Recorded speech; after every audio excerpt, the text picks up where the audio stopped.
Hey yo, my dudes, how you doing? How y'all boys doing? Back at it once again. Finale, Lone Trail. We're here. I'm here earlier, significantly earlier than I was last time. I even had this stream scheduled like 3 hours in advance, so you're welcome, okay? That is an improvement rather than it being 30 minutes before I do the stream or something, okay? So, you see? 30 minutes to 3 hours. There you go. You're welcome. Anyways, y'all already know. Leave a like in the stream, subscribe if you're new. If you're watching on Twitch, hit the follow button. That helps out a bunch too. You know? So, what is up Speedy? What's up Frosty? What's up Paragon? What's up Lunar? What's up Magia? And anybody else that will watch the VOD or is watching live and lurking? Boy. So, you were about to do late night runs of Lone Trail anyway, so just leave it on auto while you watch the stream? Nice. You said, hi chat, hello. Yeah, 7 AM early enough, let's go, yep. We're on the final stage, boys. The final stage, and you're gonna be lurking because you gotta clear the stage? Gotcha. Sounds good, sounds good. Thank you for having this stream up. Man, I gotta play Xenoblade Chronicles at some point. This is from the second game, that's where this song is from. I know Xenoblade got some bangers, too. So, at some point or another. Alright, wait a minute, what's up with the audio for the... Give me a sec. I think I need to go back to my sound settings. It might have just glitched for a sec. Ah, there it is. Yep. I fixed it. I'm a genius. Technology. How astounding. Alright. What's up, boss? How are you digesting the lore nuke? My brain was cooked earlier. Like, I'm still, still just understanding everything that just happened, but my brain is definitely a lot fresher than it was when we were doing that other stream. I'll say that much. You said bot? Yeah, that bot in chat is the thing that lets me see both chats or something. I'm pretty sure it does something like that. I forget. I believe that's what it does. So don't mind that thing. Or is that the thing that puts the chat on screen? Actually, that might be the thing that puts the chat on screen, now that I think about it. So yeah. Alright, boys. Let me switch the screen over, and we'll get right into this, okay? Well, don't talk to me, Holiak. Don't do it. Us bumping into each other. Alright. Here we are. I still haven't figured out the reasoning behind my notification sound going off twice. That's still a mystery to me, but I'll figure it out. You said, oh yeah, I'm gonna send you a screenshot of the last S stage after you finish the boss stage. Okay, bet. Sounds good, sounds good. What is this? Oh, okay. Sorry, I'd gotten like a notification for something. Alright, yeah. Holiak be seducing you, be trying to, yeah. You said, what do you mean bumping? You're literally my assistant. Yeah, like, what do you mean? Alright, boys. Let's get this done. Stage number 10. Damn, not lighting though. Stage number 10. Right over here. The coming of the future. Wow. I am happy that I decided to do stage 9 earlier, because we just got stage 10, the reading stages after, and then we're done. And we're good. So, good decision, Pass Keith. Good job. I'm proud of you. Alright, lost amongst the stars. Look up and see how small we are. Alright. No melee / deployment restrictions. Enemy weight is greatly reduced. Oh yeah, this is big boy stage. We'll see how this goes. So this is the boss stage. We'll adjust the units accordingly as we go. Let's get it, boys.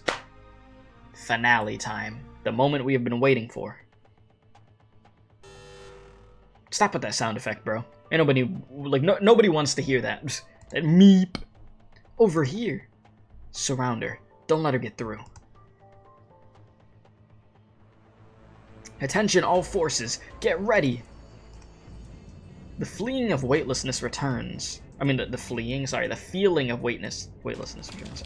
Calcium crystals grow rapidly, tethering Saria's hand to the corridor floor. The second disorder wave is starting. Disorder? Nasty's magnum opus. Leak -1. Those damn leaks. You've been following me around for the last couple of days. Does defense have nothing else to do? 16 of Rhinelab technological park modifications do not comply with our established safety regulations. Disorder. Normal boss stage was one of the easiest stages. Really? Okay, so we should be chilling. Cool. You abandon the sense of balance inside your mind. Instead of fighting the chaos, try adapting to its rhythm instead. Find what you've been looking for? You reconfigured several key structures in the park. You don't seem to be following any rules, but the connections between the components make sense. I could have never imagined that structures like these would be possible. A linear language constricts most people's imagination. If you have a specific future in mind, you must first construct a dialogue with the destination, instead of brute forcing a route. Yeah, don't unga bunga like how I play Arknights. Actually use your brain, forehead. That's all you gotta do. Abandon balance. Perceive the destination. She frees up both her hands. The next shift in gravity comes abruptly, and as she hits the ceiling, she takes the opportunity to maneuver her trajectory and jumps over the soldiers hot on her tail. Calcium crystals follow in her wake, drawing an arc. Don't mind that, that's just my freaking phone notifications. I'm gonna move my phone over. This is a flashback, yeah. Manipulating raw calcium in the same way microbes change their composition. How very enlightening. The materials morph extremely quickly and are adaptable and combinable with various organs, and thus have promising medical applications. This has been your research field ever since you were in college, yes? Why not continue? Because it's dangerous. Are you referring to the ethical issues arising from the construction of artificial organs with this technique? More than that, giving new techniques to doctors may save lives, but if they fall into the hands of criminals, they could also be reduced to weapons of destruction. I almost forgot how rich with calcium our bodies are. Therefore, I have determined that my research in this field must be suspended until effective control measures have been established. It's a terrible pity, you know that. If you ever change your mind, Rhinelab could certainly have 2 sections specializing in life sciences. Rhinelab needs a defense section more. I'm giving you my data in hopes that you could combine our experiences to better evaluate the risks of chimeric experiments. There we go. Don't go too far, Parvis. The cost of pushing our boundaries will be too high for us all. Then where does the boundary lie? Countless studies have shown calcium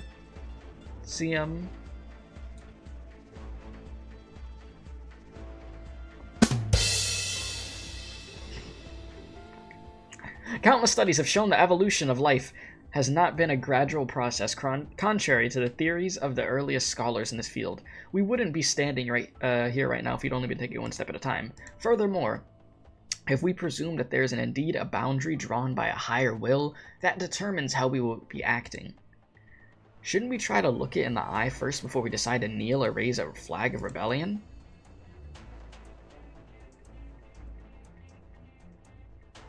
A boundary. This corridor is also a boundary. What's up, Min? How you doing? If I keep walking along the corridor, I'll never reach wherever the eye is. The hammer. This ring-shaped laboratory has, from its inception, been designed to subvert people's perceptions. It is the realization of Kirsten's dreams, the real product of Rhinelab's components control section, the combined wisdom of practically every Rhinelab director. Saria is familiar with how each of them operate, but in the past, she had not allowed herself to think in the same way. This makes no sense.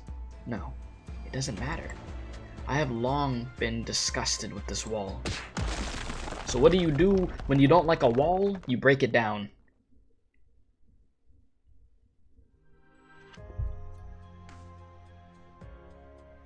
Oh, the generic Arknights music. The telescope we borrowed from the Stargazers Association broke down. Don't worry about it. The view here is great. You could see many stars with just the naked eye. Well, you go look for a nice place to sit down. I'll try fixing it. Wow. Oh, great superhuman Lady Saria. I'm so curious. Is there honestly anything you can't do? I recommend you check my personal course electives. I won't be able to do anything I'm not studying. You're a terrifying studying machine. Whoa, it's so cold today. Want a candy? Cream puffs? Hot chocolate? Consuming sweets this late at night is not conducive to good health. And what's up, Silu? How you doing? It's called Vigalo. The name of the OST could be set off as a main menu background. Yeah, I've heard the song so many times, bro. I didn't know that was the name of the song, but yeah, I have heard it a bunch. Boring. Kirsten, look at that rock. What do you think it will? What do you think it looks like? Oh, come on! It looks like Saria, right? It's so. What the? Bro said it's so hard and yet it shines so perfectly. So you think Saria is hard and shiny? Okay. Sure. Like the stars. Is it same as yesterday? Just woke up and saw I was live? Yes, I actually had this stream scheduled 3 hours ago. An improvement from yesterday. See, one step at a time. Maybe next time it'll be 4 hours in advance. Kirsten grabs the shining stone and looks up. She seems to be comparing it to something as she moves the rock around. Something's wrong. There should be a star here, but there isn't one. I've done so many calculations, and yet I haven't figured out the trajectory of the stars. You've already failed so many times. You still believe it's measurable? I prefer to say that I don't believe. I don't believe in all the places, well, in all the rules I've been taught. I don't believe that humanity will never be able to pierce through the star pod, let alone believe that the stars are only as small as we see them. There's no way you believe that we could fly all the way to the stars, right? I thought only a kid would believe stuff like that. Children, poets, and scientists. Whoever said I wasn't one? Scientists do not believe that dreams are false, because what they are essentially doing is proving to all humanity that dreams could come true. Is this your plan to be awake for an eventual Ishmael ID reveal? Partially. I mean, I was going to do this stream regardless, but yes, that actually was part of my thought process, though. Because probably at 4 or 5 in the morning, they're probably going to have a Limbus trailer for Ishmael, so I'm going to be able to record that immediately, get that video up, and then go to sleep. That'd be the plan. Yeah, it's one of the few background musics that are given official translated names. Really? Huh. Alright, scientists do not believe that dreams are false because what they're essentially doing is proving to humanity that dreams could come true. Excuse me. Gosh, you really have a one-track mind. So Kirsten, when our Rhine lab becomes a full-fledged public company, are we going to keep that lab on the name, or change it to Rhine something else? I'm studying ecology. So, well, okay, not so. Where did so come from? And Sarius researches bioengineering and microorganisms. So the two of us, oh, that's where so came from. So the two of us are down to keep it nice and generic. 2 against 1, us in the life sciences? Just kidding. Yeah, so it should be in like 3 hours or so. Yeah, bet. We should be done with this by then. I mean, you're dead set on soaring through the skies, and your field is high energy physics. So wouldn't you want to call it Rhine physics instead? No. We'll stick with Rhine Lab. It's a good name. I want to know exactly what the stars we're looking at are. I want to know what's outside the barrier encasing around us. I want to know if we really managed to walk among the stars and look back from over there and what kind of land we've actually been living on. You said, and I jinxed myself with what, saying that we should be done around then? As long as I read at a decent pace, we should be good. I mean, you said yourself, right? The boss fight is actually easy, right? As long as I get the gimmick, so we should be okay. All the questions I seek have mostly to do with not just me, but we.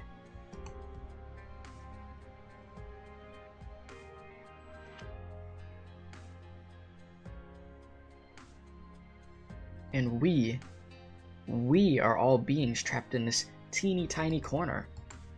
How are you planning to compensate me for breaking my vivarium, Saria? You knew Kirsten's plans from the very beginning.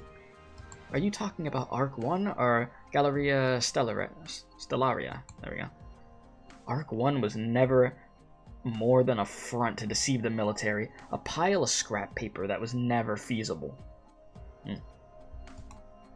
Galleria Stellaria is the real laboratory here, or you could also say the name of this aircraft. It certainly is a name that she would come up with. Yep, the only thing she thinks about. So, you replicated your vivarium up here. Is Kirsten intending to break through the barrier with it? Just tearing the star pod open won't be enough for her, you know? He said, like, hello, you didn't miss too much. What's up? Welcome. Yeah, you're good, you're good. Without a doubt. Her fixation was never the barrier, but the realm beyond that even our ancestors have yet to reach. She truly wants to step inside that deep outer space. She wants to leave everything that could be left behind in that dimension, and that includes each and every life present in this vivarium. And as soon as I heard about the Gallery of the Stars project, I started gathering a variety of plant species that might be able to survive in the environment outside the barrier. I just checked, and there's a 753 different types here. Kirsten put them all in this lab. I'm pretty happy about it. We'll be able to find our answer together real soon. You want to know if life could exist among the stars, and especially yourself. Yep, my people and I, we've been trapped in this cage that just continues to shrink. As time goes by, we could only follow what happens to water that can't be contained, wind that dissipates, trees that wither and vanish from this ever-changing land. And then she said to me, "Then let's go. This land is not your home, but beyond it, there might be just a space, untainted by Oranginium, that will really accept you and your people. A mere hypothesis. So far, no instrument has managed to penetrate or even approach the barrier, so there is no basis to assert the possibility of Oranginium's absence beyond the barrier, let alone the total lack of evidence to suggest that life can survive in the depths of outer space." I mean, chat, if you had the opportunity, would you want to live in the depths of outer space, or hell no?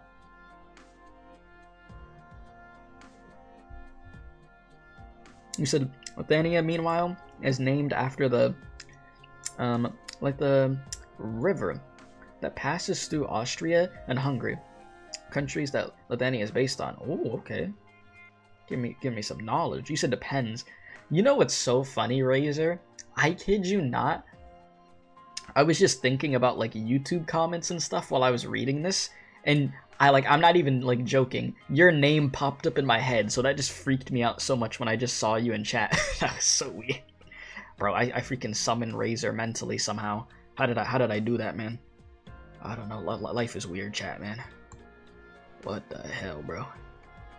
What the hell? You said on the depths? Maybe not, but in space, sure. I mean, I'd love to learn more about space, but like actually living like somewhere else, that'd be freaking wild. I don't know. I'm just a figment of your imagination. Oh god. You're gonna start messing with my brain. Listen, Arknights is already messing with my brain. See, I'm messing with my speech. Oh my god. Arknights is already messing with my brain with all these lore bombs, okay? I don't need you messing with me too. Yasaria understands that just because we can't prove it doesn't mean there's really nothing about it. It's just a dream. There's no evidence or data to support it, and it goes against all the scientific knowledge I have. But scientists don't believe that dreams are false, because what they're essentially doing is proving to all humanity that dreams could come true. I remember Kirsten said that. Yes, she's the same as ever. What about us? Saria, have we changed at all? Water spreads out like hands in all directions, pinning Saria to the wall. Saria has never seen water this fierce out of Milsis. It's like a waterfall, like a tsunami, as if the water is howling. Calcium crystals continuously grow from Saria's hands, but they fail to take form from under the sweeping waves. She tries to find Milsis, but all she finds in stream after a stream of water are the eyes of an elf hidden in the depths of each wave. Eyes filled with sincerity and grief. The water is howling, But the elf is crying. I really, really wish we could be together forever, just like on that starlit night. But there's no way I could hold on to the both of you at the same time. Dancing in threes really is too hard. I won't give you a chance to stop her, because 2 against 1, this time I'm on her side. Yo, sis. Sleep, Saria. Go to sleep. Saria, don't go to sleep. Listen, it's not bedtime. You're all black and blue and probably about to pass out. There's no need for you to keep fighting because our dreams are about to come true. So just close your eyes and the water will take you away from here. By the time you wake up, Kirsten and I will have reached our destination. No. A solid calcium crystal does not stab the water in vain, but into the side of the bulkhead. Saria is well aware that the next disorder is about to happen. Oh my god. That sound just keeps jump scaring me, man. Warning. Energy overload initiated. All secondary, compartmental gravity systems and dampers have failed. Attention. All personnel. Energy overload initiated. Oh, hell nah. Huh? Why would it suddenly... Sudden, no. You were right. Kirsten has never changed. The instantaneous gravitational shift causes the streams of water to lose direction. The enamel piercing through the bulkhead firmly fixes Saria on the spot, but Milsis is tossed outside along with her water. Damn! Saria! You're the same as ever. Whenever you get nervous, you forget how fragile your body is. No. Catch me. I don't want to leave. Not alone. Bruh. The energy overload is starting. When it's done charging, the entire platform will collapse. Even if you get close to or even break through the barrier, the core cabin won't last long enough. Kirsten wants to save you, as I do. Yes, I want to bring her back. Milsis, after gravity returns to normal, leave this place. What happens next is between the two of us. Do you understand, Milsis? Saria!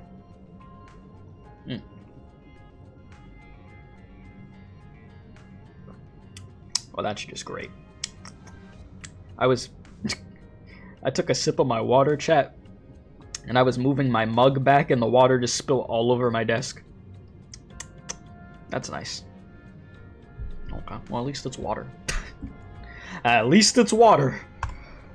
No, I gotta get a hold onto something. Authentication failed. Your clearance has expired. Galleria Stellaria. Vivarium access denied.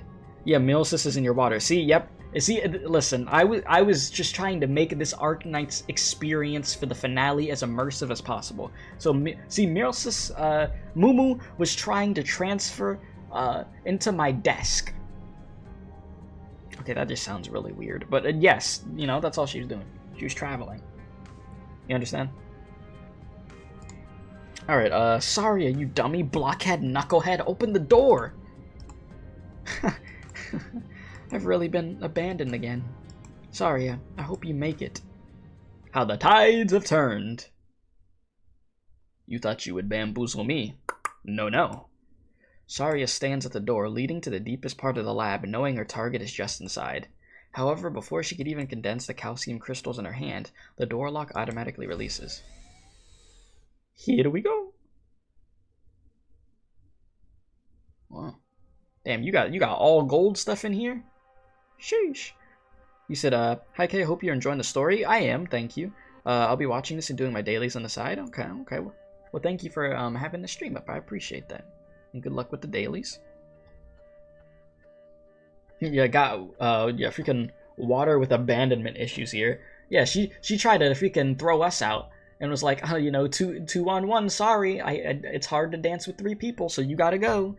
But listen, we turned it around. So now we gotta deal with Kirsten.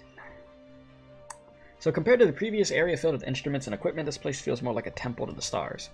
A spear made of smooth and flawless metal shows, off its dazzling beauty under the soft light. Spears of varying sizes slowly glide on the predetermined orbits of one another, with their paths changing now and then. Their irregularities intertwine with each other, but contrary to expectations, they form an indescribable sense of harmony. Whether it be the positions of the stars or how precise their orbits shift, the planetarium exceeds the imaginations of any astrologer. But in the very next moment, those devoted to the stars would probably fly into a rage. Ah, Kirsten! How you doing? Those so-called astrologers are basically misguided zealots. For the past 1,000 years, they've committed themselves to tracking the trajectory of the stars. Every trajectory change that occurs signifies a new revelation or a meaningful omen to them. Their behavior is not necessarily incomprehensible. The fact that the stars move without a trace is enough to terrify most people. To believe that the stars are mere pawns of an undiscoverable being, that their movements and trajectory changes hold any meaning, is obviously the more reassuring choice. However, Kirsten extends a hand towards the planetarium. Ooh, okay, that's sick. The dome of the Galleria Stellaria enveloping the ceiling suddenly opens itself. False starlight floods the laboratory. Kirsten makes a series of gestures with her hand, and in an instant, the planetarium completely transforms. That is so cool. Fake. The stars begin to move erratically. False. Several stars collide with one another, though they do not shatter. The sound of them crashing into each other instantly destroys the silence in the room. Fabricated.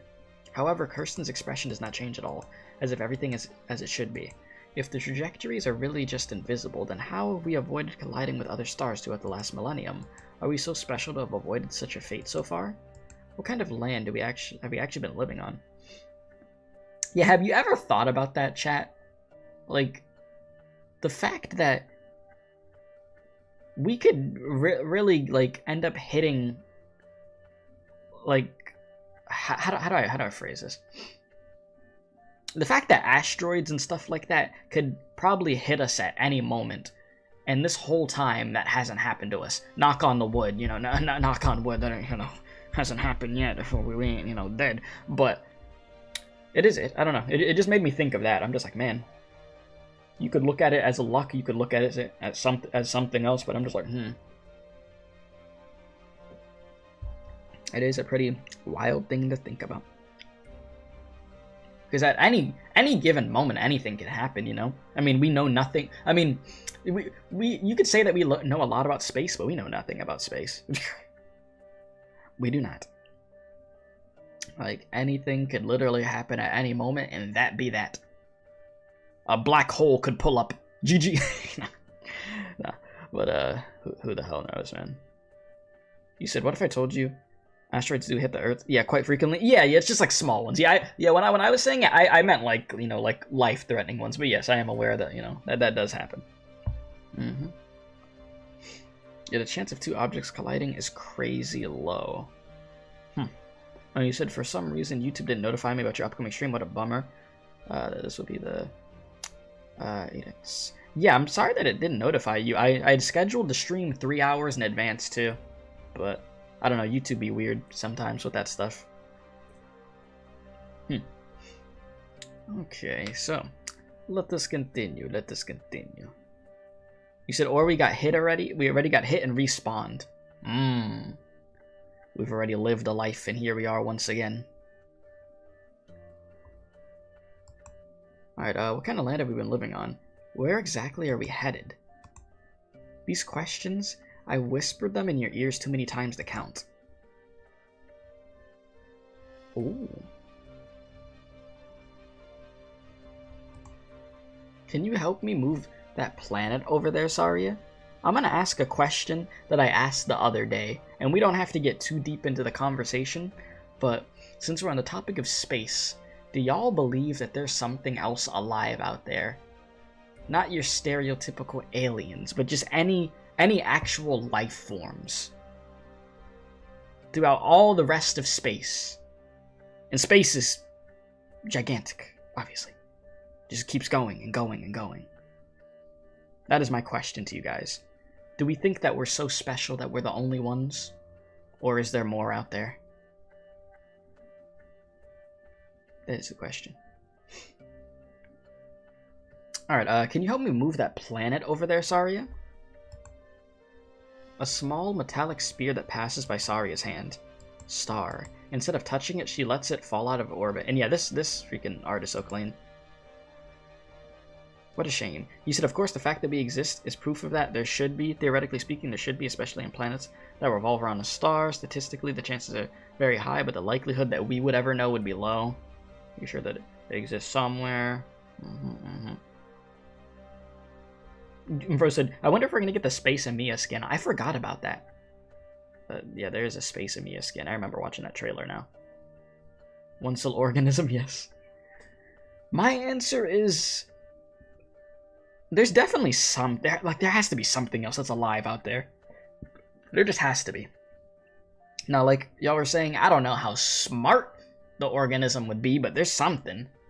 Whether it's some type of creature or animal, I don't know, something, bro. It's just... Space is too big for us to just be the only thing in all of space. We're the only thing. I don't know. Oh god, okay, this conversation's making me want to get into like a bigger conversation. We'll save that for another day. Because I could just go on and get into like a very deep conversation about all that stuff. But then we're gonna be here forever. Alright, what a shame. I've been fiddling with these planets before we break the barrier, and no matter how many times I try, they just refuse to stay on the right track. Stop this, Kirsten. We still have time to turn back before you hit the barrier with this Galleria Stellaria.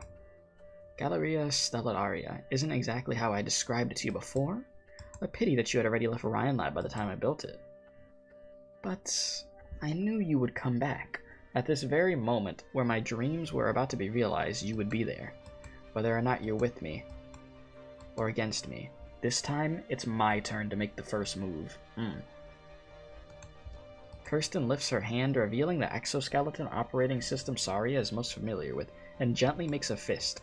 Silver liquid spews out of the planetarium behind Kirsten, and in an instant, all planets are thrown out of their orbits, rushing towards a single position at a speed too fast for the naked eye. The entire galaxy pours down on Saria.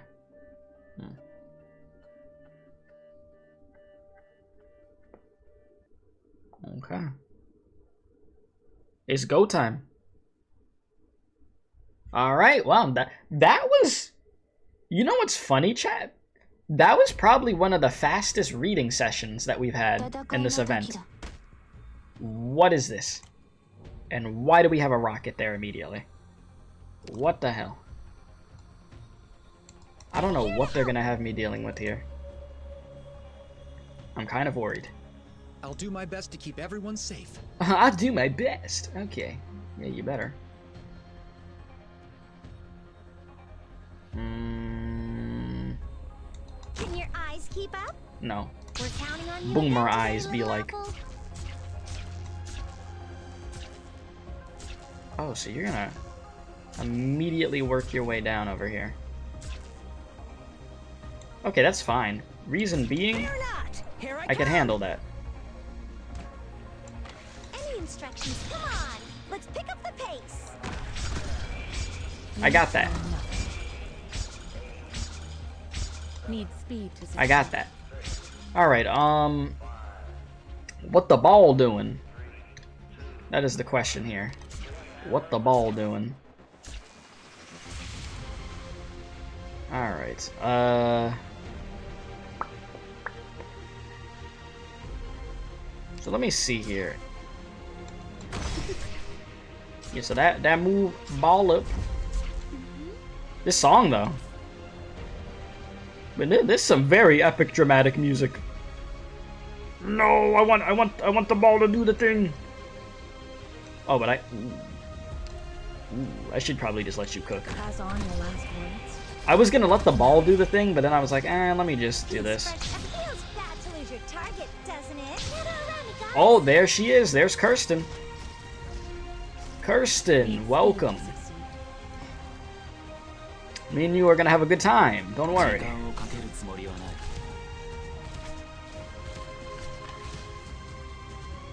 We are going to have fun. My wish to take lives. I need to see how strong you are. What is that? What is that thing right there? What does that do? Any instructions? instructions from I just see that thing doing something, and I'm just like confusion. Oh no. Hey yo, You saw nothing. come here.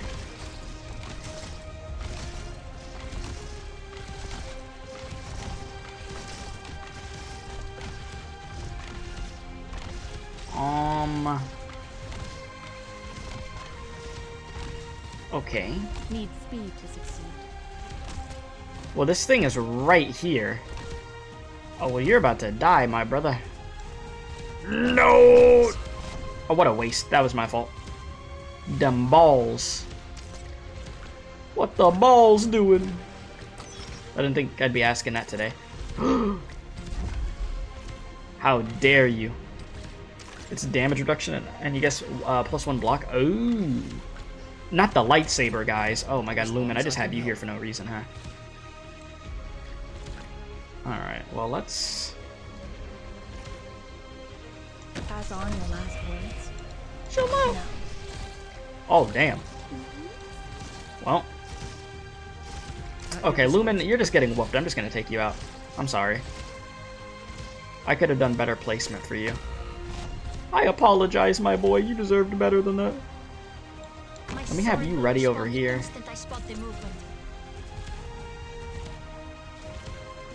I didn't realize I could place so many units on this stage. This is like a pretty heavy stage. Huh. I guess do it again. You ran into me. I shall protect you. Who's next? Cooking?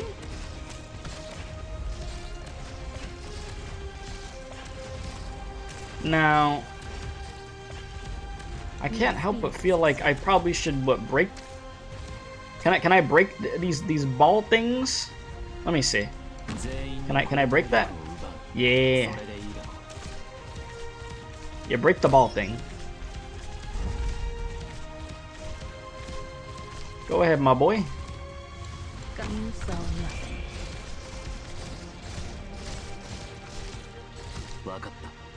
Do what you gotta do.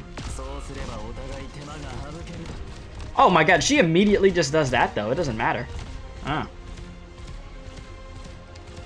It literally doesn't matter. I was like, oh, I'm really doing something. Ran into me. Alright, let's get it. Wait for me, please.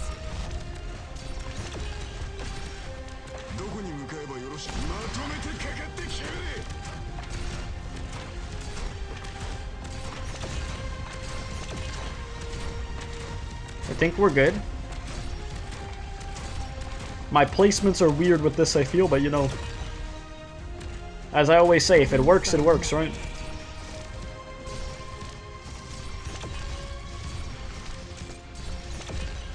Alright, that's phase 1. I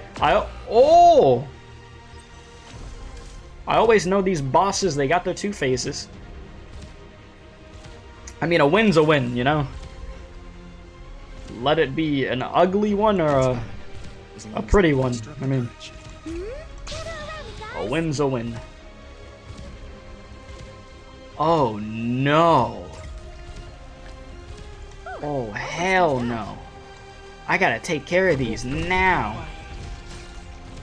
I can't let these things ruin my run.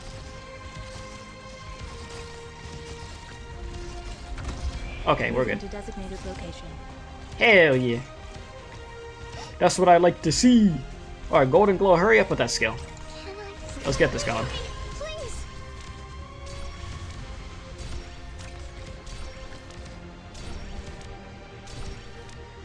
Keep your ass right here. You stay right there for a little bit. Chill out. Any instructions from Fields Build that up. to lose your target, doesn't it? Let's get these goons out of here, and then we'll deal with her. Golden Glow, stop hitting the ball thingies. I don't need you hitting that no more. I'll charge the weak spot. Face me.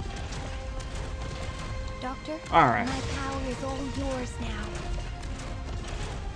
Any instructions for me? think I could This will keep you quiet. just, yeah. Unga bunga. Mission accomplished. First try, easy clap. Oh yeah. Wow.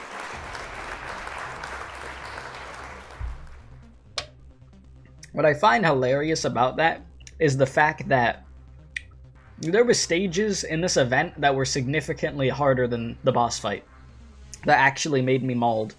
Golden Glow literally soloed a run. Golden Glow for the win. I literally had Golden Glow just sitting there for a while and I didn't activate her skill like a genius, dude. Yeah, Unga Bunga for sure, but we got it. Yes, GG's. We got it, we got it. The final boss of Arknights will be a Mia and she'll be a 10-phase boss, trust. Yes, with each song getting crazier and crazier, until the last song is just depressing as hell, as you have to murder a Mia, and then Arknights ends, the credit rolls, and they delete all your characters. Yeah, Irene was literally just there for fun. Irene didn't even get to do anything. I thought more enemies were gonna, like, go down the bottom path, so I had Irene there. I was gonna have her ready to spin to win, but it just didn't happen.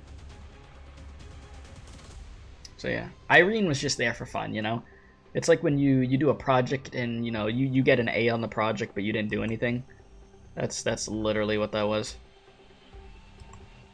Who added me? What is this? Oh, okay. What the hell is that? That's the boss stage. But is that supposed to be the boss stage or something? But put on like hard or challenge mode or whatever it's called. I'm looking at it, chat, and it's just a bunch of mechs all over the place. And then Kirsten is there. That looks like nightmare fuel. I would not want to do that. I could probably show it real quick. Give me a sec. Do y'all see this, bruh? Hell no. I ain't doing that. Nope. I value my mental health. So, yeah, I'm good. I ain't doing that. No, sir. Oh, those tiles were blocked. No enemies are gonna walk there. Oh, I'm a genius. Your despair, S4, hell no. But just dropping by to say hi. Well, thank you, cool dog. Hopefully you're doing good. Appreciate it. Yeah, S4 is just nightmare. Yeah, I'm not doing that crap. All right, the stars crash to the ground. Someone lifts a head from the pristine white debris scattered all over the floor. You'll come back later if you have the time? Got you. Well, thank you for stopping by. You have a great rest of your day. You stay safe out there. It took you 5 hours to figure it out? Nah. Those are like... that would give me like CC flashbacks or something. I don't need that in my life. What's the matter, Control? You were faster before. Since you weren't able to kill me, I'll launch my counteroffensive. Don't blink. The stars struck down by Saria refloat, setting off a new trajectory. Oh, trippy. Kirsten's fingers flick to the side. Saria's legs suddenly feel 1,000 times heavier. The gravity shifted? You used this trick to send Milsis away. But it won't work on me.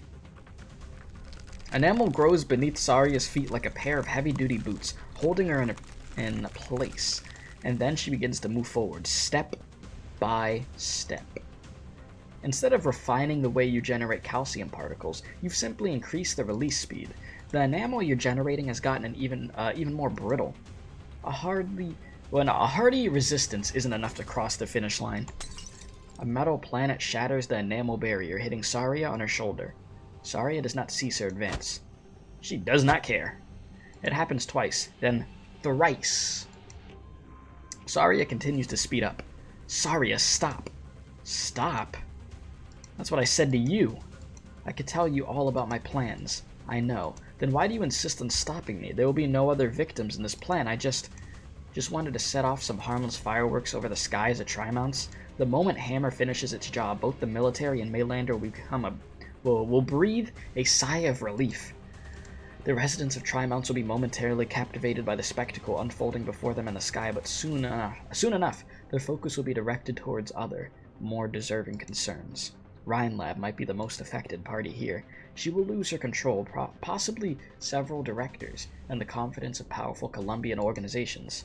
Then you should have stayed on the ground. Clean up the mess, protect those who might be hurt by this, and carry our Rhinelab through the crisis. You've always been good at that. You forgot again. I resigned a long time ago.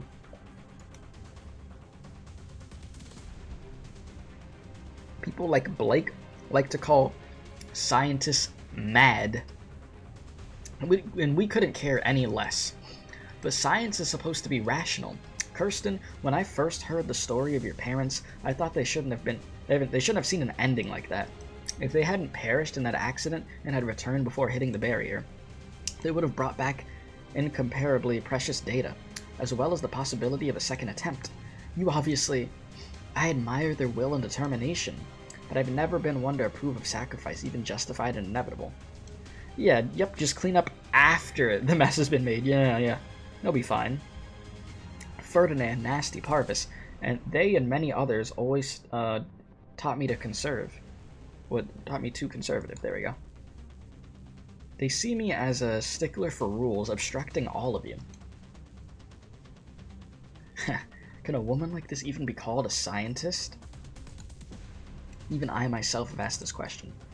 You're the most dedicated truth seeker I know. The truth.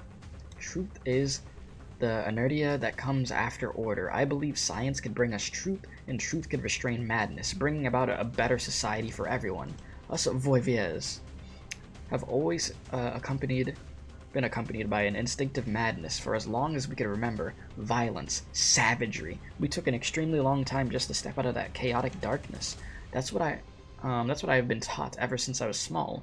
I use reason to control myself and desperately want to comfort the madness I see in all of you. But you can't do it. Saria, if you intend to hold on to Rhinelab by your lonesome, you sure are to be disappointed, because humanity's thirst for progress is inherently undefeatable. A type of desire, a type of madness, but also a natural instinct, and the fuel that has brought us from the desolate barren lands to where we stand. Which is why I've come here, and not for a fight. The heavy stars fall on her like a rock slide, and gravity controls the airflow to howl at her entire body. Calcium crystals crumble from head to toe, but the mountaineer is determined to greet the storm with her own form. Kirsten, I almost admitted my own defeat while searching for you, until someone said to me that I should return to the origin. So on my way here, I've been looking back. All to where we started. Well, not all to where we started. At where we all started. Words. Yes, I dread losing control, but it's not a fear of chaos, but a fear of regression caused by it. So I must progress onward, as humanity must. Because for us, the trek is far from over. Indeed, to this day, humanity still lives in the dark. After all, we can't even see through the sky hanging over our heads. The road is very, very long. We hold more knowledge than the average bystander, so we must shoulder heavier responsibilities, should be ahead of them. Eliminate any dangers and carefully lead them on the path forward. A real pioneer should be clearing the way for all humanity, instead of jumping headfirst into the abyss never to return. That is my foundation, and I will stand by it. Caught you. Oh. That scream. She has weathered the storm. She crosses the galaxy. The final calcium crystal spread from one palm to the back of another, and the metal exoskeleton begins to tremble. The synthetic stars ceaselessly revolve around the two in unison. Everything else around them is sunk into chaos as a result of their arts colliding with each other. Only the Protector's wills will remain unshaken as the Earth. Man, if you're watching this in a dark room right now, I'm so sorry, man. Oh. That is beautiful over there. Oh yeah, we're back in Kirby's Dreamland, huh? You said, I am here once again because I'm tired of that I am back joke. Well, welcome back. Excuse me. Man, I would love to visit a place in the world that looks like this, like Alaska or something. Because, man, it'd be beautiful. Except, I probably wouldn't want to be in Alaska because I'd be freezing cold and I'd be complaining the whole time. Yes, we got the cow jump scare. You know what that means? 50 million lines of dialogue and we're going to be here forever. You're never leaving. Alright, you're always slightly late. And you're always slightly early. Been waiting long, Cal? Lilia.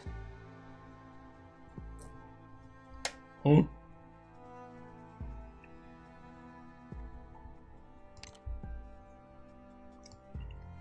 Give me a moment, chat.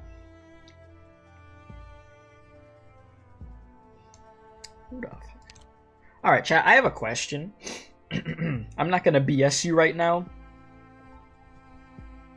At this very moment in time, am I supposed to be familiar with this character? Yes or no? I just need a yes or no here. Because my brain is empty right now. A Walk in the Dust. Did I read that? I think I read that. Did I read that? Shit. Damn, chat, I don't remember what events I've read at this point. It all starts blurring. Oh, man. Okay, so I'm supposed to know who this is. Okay. Chat. What is the quickest summary you could give me on this character? That will give me an understanding before we continue, so I'm not completely lost right now. Because I do not remember her. I do not. If I read Walk in the Dust, I do not remember. Brain cook right now.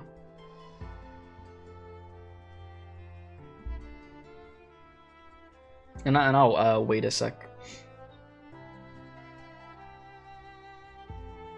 You said Phoenix mom out for revenge. Phoenix mom and Cal's research buddy in Chernobog next to Misha and Crown Slayer's parents. Oh, okay. Thank you for some context here, so I at least have an idea of who she is. Okay.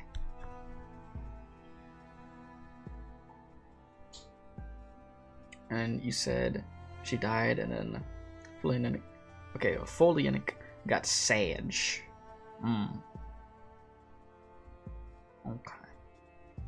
Yeah, because if I didn't if I didn't ask y'all, I would have just had zero context, and I've been like, wait a minute, who the hell are you? So thank you. That does help a bit. Alright, you said she also investigated the Emperor of Ursa's assassination. Okay.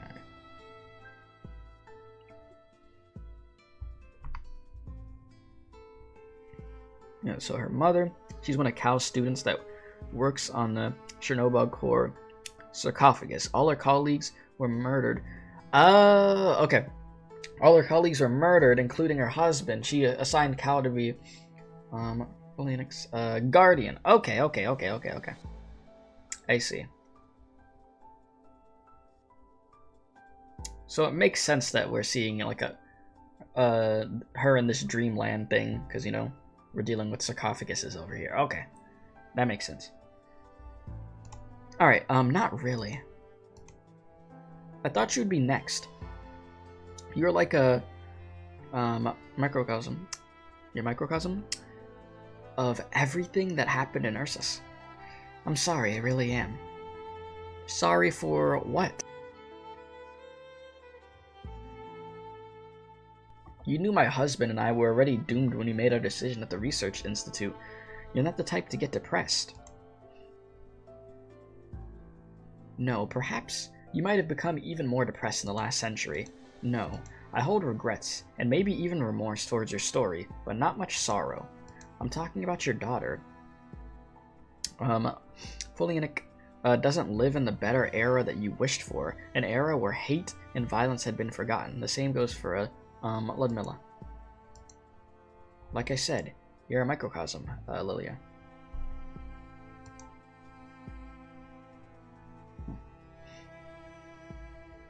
You and Folianic have an unbreakable bond formed of hatred and blood. A microcosm. I've seen it many a time. A futile destruction. What's up, Rita? How you doing? You said Grand Duke Boris, the guy who manipulated Sergei, Alex, and Misha's dad, to spill the location of the researchers. In exchange, she gets to hold a high position. Sergei was killed by Ludmilla. Why do I feel like this information is like vaguely just like popping into my head as you're mentioning it? I'm just like, okay, wait a minute. I'm starting to remember a little bit of this information. Slowly but surely, it's popping in. Sounds like you're tired. You weren't created to be a savior. You can't level a mountain with a finger or destroy a city with your eyes. What kind of plebeian would hope that you were invincible? Did those fools think that they could uphold a civilization teetering on the edge of collapse with just violence? There might be some with such a hope. They hope that I could bring them a future, hope to survive in my country, hope for a victory under my command. You failed them because you're just Cal. Our conversation has yielded no answers. Yes, you've admitted it. You're tired. But why? You're always on the path of avoiding your self-destruction, but the power you hold is just that minuscule. There's no way that you could teleport from Victoria to Ursus, or monitor every Sarkaz on Terra to see what dangerous witchcraft they're delving into this time.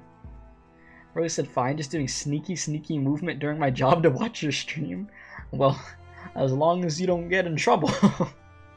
I mean, I appreciate you for having the stream up still. Out here, having to, you know, just finesse the stream, you know? Whatever you do just grows more and more futile. So you're starting to get impatient, right? And especially with, I know. This dude said, what a pity. If only she was with us. We would have gotten another MILF, I mean possible operator. I mean... You already know what you're afraid of, yet you're still able to keep yourself from thinking about it. Not letting Teresa and Teresa's appear in front of you, and even your subconsciousness is practically begging for it. The same goes for your own determination, Cal. You think people will treat you gently, and so that pair of siblings won't talk to you like this. How strange. You were so cold that I had never imagined you would seek the warmth of others. From such a perspective, you really have become weak. Spring is chilly here. I'll catch a cold soon if I stay out any longer. We should go somewhere with a warmer spring. Shall we go inside? Sure. That noise, though.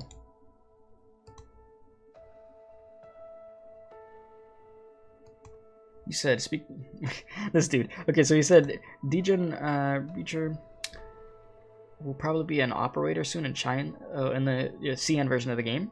At least you hope so. Really now, huh? You said you could not agree more with Magia. You need Lilia as a playable operator. Yeah, so y'all could be down bad. For shame, chat. For shame. You think I play Arknights so I could be down bad for characters? Nah, I do it for the lore, just so I could try to remember a character from an event from over a year ago and not remember them when they pop up in an event right now. Nah, I'm not here for these women. Snow. A rare outsider. Are you heading for the Sacred Mountain? Pilgrims as young as you rarely make it up here, but why aren't you continuing your ascent? Legs got frostbite? We know our priorities, I see that. Scared Mountain. Are we in Kiereg? Kiereg? Where's that? Isn't that where Break the Ice took place? Is that where you're from? I wouldn't consider it as such. It's one of the most spectacular mountains on Terra. I once saw a group of destitute refugees settle and rebuild their lives in that paradise free of catastrophe. Oh, it must be a beautiful place then. Terra, it sounds so small. That's where you're from? Yes. And yeah, that is where that event was, yeah. I come from Terra. And you? Toward the mountain. We're born with this one goal. Born with it? We frolic among the trees on the mossy plains in our youth and learn from the rocks. In our prime, we began climbing the mountain. We did so much groundwork at the foot of the mountain, weaving strands of dawn light into ropes or preparing a pair of shoes that won't be contaminated by the darkness of the night. And then we begin climbing the mountain. The road is long and full of obstacles, and we only harvest resources from the valleys. Fortunately for us, the sacred mountain is merciful and feed us with death. So we dedicate our long lives to this mountain path in return. It must be an exhausting journey coming up all the way here. Exhausting? No. The snow does not mourn its melting. This is all from the self-flattering efforts of others, while we are just climbers. What is this sacred mountain called, and what should I call you? This mountain is called time, and us, we are just insignificant lives. This is such a grand thing, isn't it? You should be well aware of this. Will the mountain change as anyone reach the summit? I don't know. What I mean by this is maybe. Try shouting at the abyss of time. The response you'll receive is a gift from the sacred mountain. Time will not give you an automatic answer, but it will respond. Our predecessors called this response fate. And fate is the echoes of the cries of life. Have you never done this before? Well, it seems like there will be a blizzard tonight. I should go prepare dinner and find a place to set up camp. Do you need a place to rest? We could go together, girl. Sure, old man. I'd like to know, what's there to fill your stomach? I got that kid cuisine. Perhaps we'll be having despair, child. What? What are you, Monokuma? Bro said despair. Maybe you could finish your prayers before dinner. Do your shouting before the blizzard blots everything from sight. Yeah, I love a bowl of despair in the morning, yeah. You have some freaking Mondo butter or something. If you get the reference, you get the reference. Louder.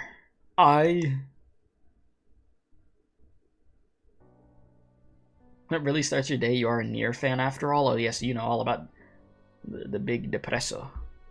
You said, yeah, despair, favorite breakfast. You know, gotta have that balanced breakfast. A little despair.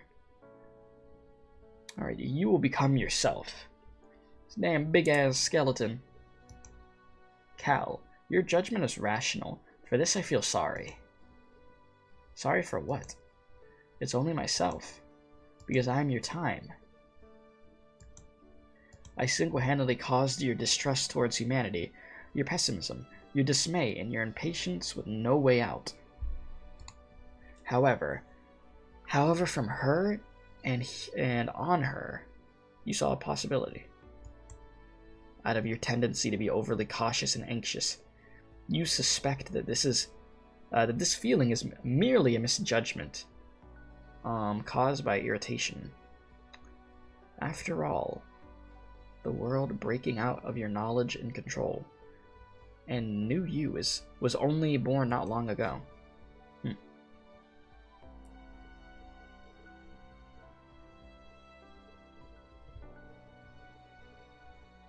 And yet you've considered it many times before, how much easier it would be if you chose to trust them instead. I am your time, Cal. Omniscient, yeah, fool. Ugh. Words right now are not kicking in my brain. You forget the little details. You are not a chosen savior. You should not be. You're not always right either. Life? What the hell? Look at this thing. I was about to be like, oh my god, this thing's so cute. Cute. A freaking called life. Okay, even if you've made up your mind, you know better than anyone else how limited it is, and there isn't much time left. You should try giving up, and choose to trust someone you could believe in. You are not trusted because you are Cal, nor do you become Cal because you are trusted. Oh, so that skeleton's from that fungi Kyobi freaking thing? Oh. Another thing that I don't think that I had read. Wonderful. You said cute little life. Can we shake it? Yeah, what do you think's gonna happen? You think life's gonna lunge at us and give us rabies or something?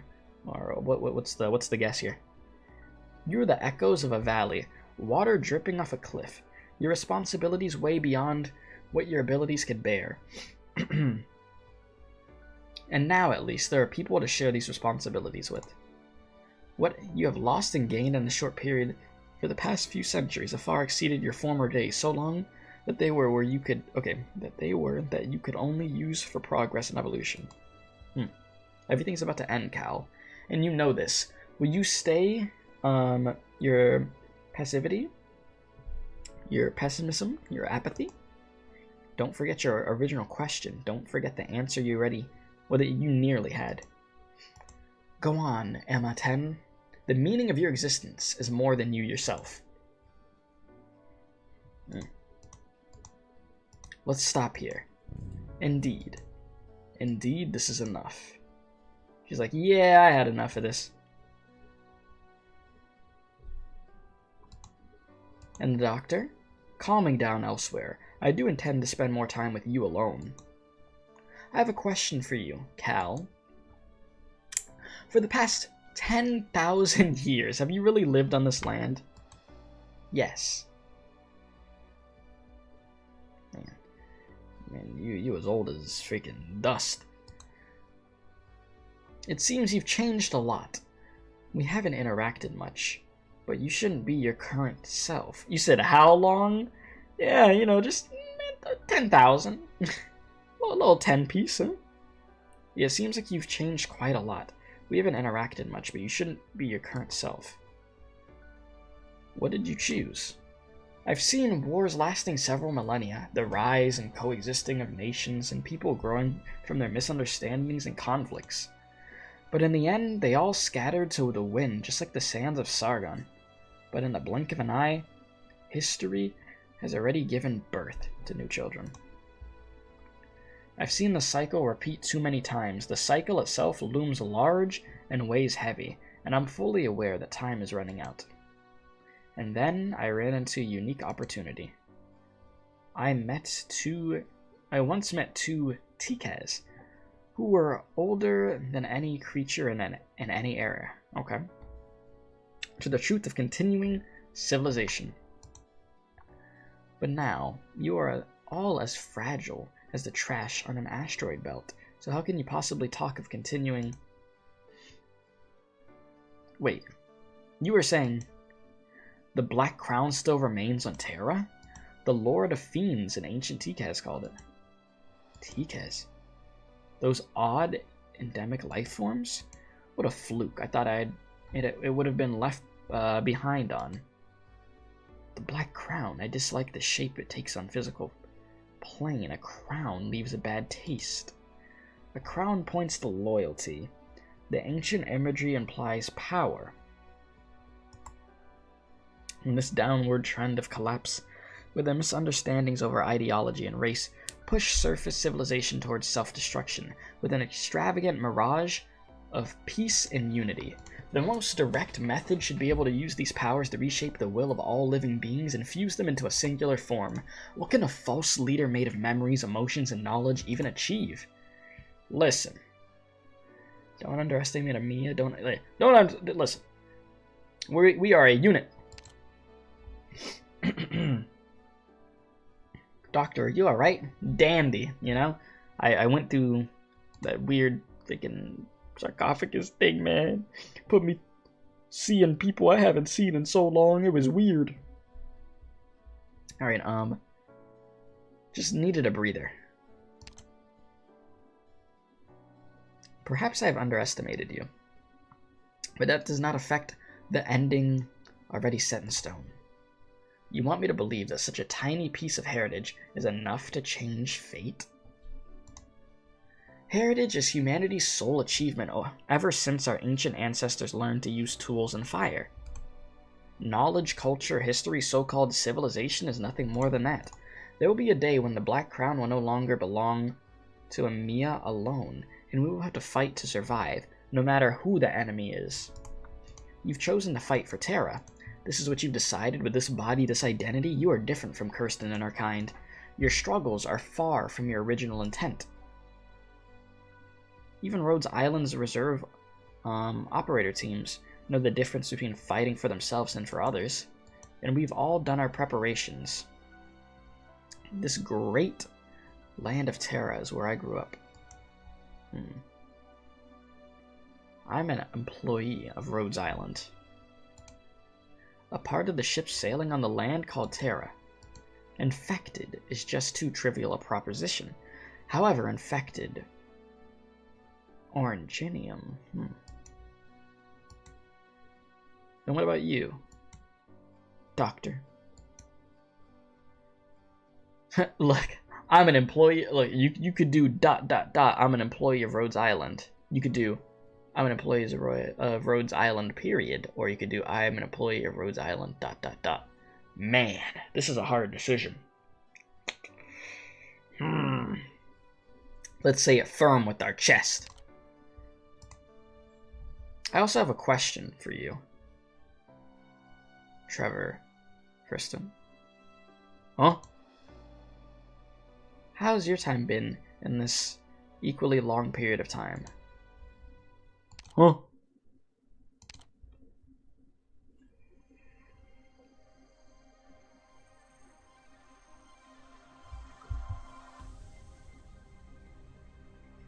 You personally like the period one? Yeah, I feel like it was firm, you know?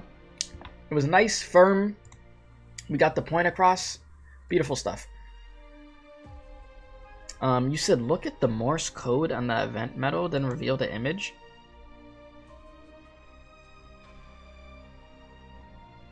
Wait, am I supposed to look at this now?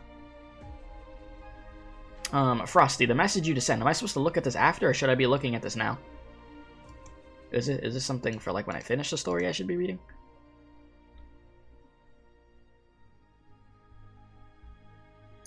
Alright, the later? Okay. Bro, I almost really started processing that. I was about to be like, what's this? Okay. The perturbation system has been lifted. Kirsten, tell me how to stop the energy accumulation, and where exactly does the energy come from? This will be an extremely long story. I will try to crack the Galleria's control panel before I'm done listening. Saria, you know the history of this land is far longer than most realize. I believe every generation has its own skeptics, just like my parents and I. Have our adventures really become completely fruitless? And was there perhaps a more ancient point in time that the sky hanging over us was not as we see today? I remember that was one of the establishing goals of Ryan Lab's scientific investigation section. Conventional exploration alone has already provided me with plenty of interesting information. After you left Ryan, I picked up some interest I had previously and tried leaving the laboratory, heading to various corners of the world that mankind had scarcely set foot on. The purpose of these journeys was not to observe the sky. The stars are not worth looking at. I came to this conclusion early on after countless calculations. I only wanted to try and find more collaborators. Since the last Lithanian arts director orb fell short at 500 meters below the barrier, the academic circles in most countries abandoned their research into the thing. So what I've been looking for, a voice that doesn't belong to this era. Like the immortals who rely on Oranginium arts to escape the shackles of life? Or the Fairmounts older than any country? Perhaps even older than those regarded as gods, a being so old that history has forgotten them. Damn. That old? Before I set off on my journey, I had no idea what I was going to find. I just felt a calling across time and space directing me towards that door. And what was inside the door? Everything. I found the answers to all my questions.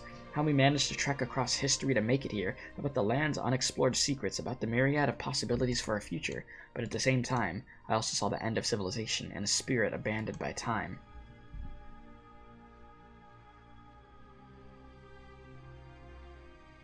Time. Time is nothing but a vile joke. At the end of the world, when the sea dried up and the rocks rotted away as everything changed, I hid in this grim bunker, repeating a futile act, shouting into the void. My worlds permeated every moon and space itself, every tunnel and corner of the stars. The universe did not respond to me. I prayed to the pitch-black despair for tens of thousands of years, Jesus, and the only thing I heard in return was the reverberations of destruction. Whenever I longed for a survivor's response, the sound of collapse and rays of occupied light still lingering among the stars would emerge. It was a black hole of futile effort. My emotions were far beyond what any regular life form would ever experience or empathize with. In the endless silence, all I could hear was the heartbeats of my people growing even weaker, or ever weaker, but their dormant hearts should have not been beating at all. Nightmares cannot jolt me awake, because it is impossible for me to sleep. I hate myself for having these emotions. I wish I could operate like a pure machine. I hate the other me that assigned me a fate like this. I knew very well that the plan had already concluded. The energy in these sarcophagi were not enough to power the next stage of recovery in our plans.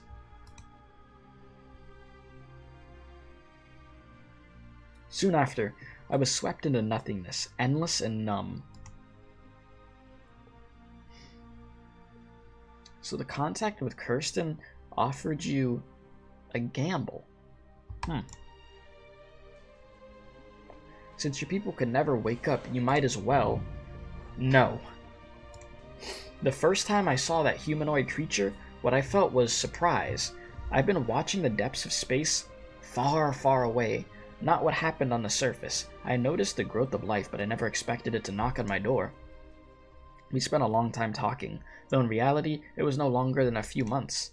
Kirsten fired question after question as if she was meeting a manifestation of truth, and remarkably, every topic would send her into a long period of reflection and silence instead of satisfying her thirst for knowledge. She catalyzed an idea, but she didn't voice it for herself. Kirsten refused to be the one to execute the plan. Wasn't she just using Rhinelab to achieve her goals? She believes that someday this land will need a group that could separate themselves from politics and unite as a people. This far-sighted group would have to employ everything at their disposal to build an ark. The pioneers would inevitably face the struggle of understanding and would face the division and suffering. But reality is not a myth, as Babel has proven. Arknights, yeah? So, what is Rhodes Island to you? The Arknights is your... Oh my god. Why do... Oh, yeah. I just look over and just see all these messages all at once. The Arknights is real. Oh, y'all are funny, man. Arknights, poggers, what? So what is Rhodes Island to you, if you hold no hope for all of this? You're right about that.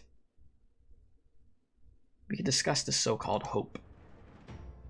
Kirsten's little helpers have already begun fiddling with the sarcophagi technology. I have no qualms with it, but this must mean something important for Terra. Use it well. Kirsten's political views are not without a few flaws. Loken's research has effectively been put under control. I cannot possibly trust Columbia as a nation, but there is someone behind the Maylander Foundation that is worth negotiating with.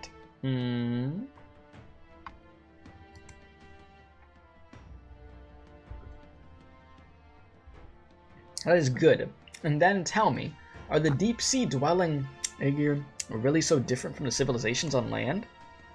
What I could tell you far surpasses whatever Kirsten told you. Ooh. Indeed, I cannot comprehend why these creatures with bodily structures inadequately suited to survive in the deep sea would establish a civilization in the ocean. But this suggests they depend on some product of the sea floor. The form of their civilization has been distorted by external forces, making them stronger, but also causing problems. Aegir is a settlement that must be united, regardless of the problem caused by these rampant sea monsters.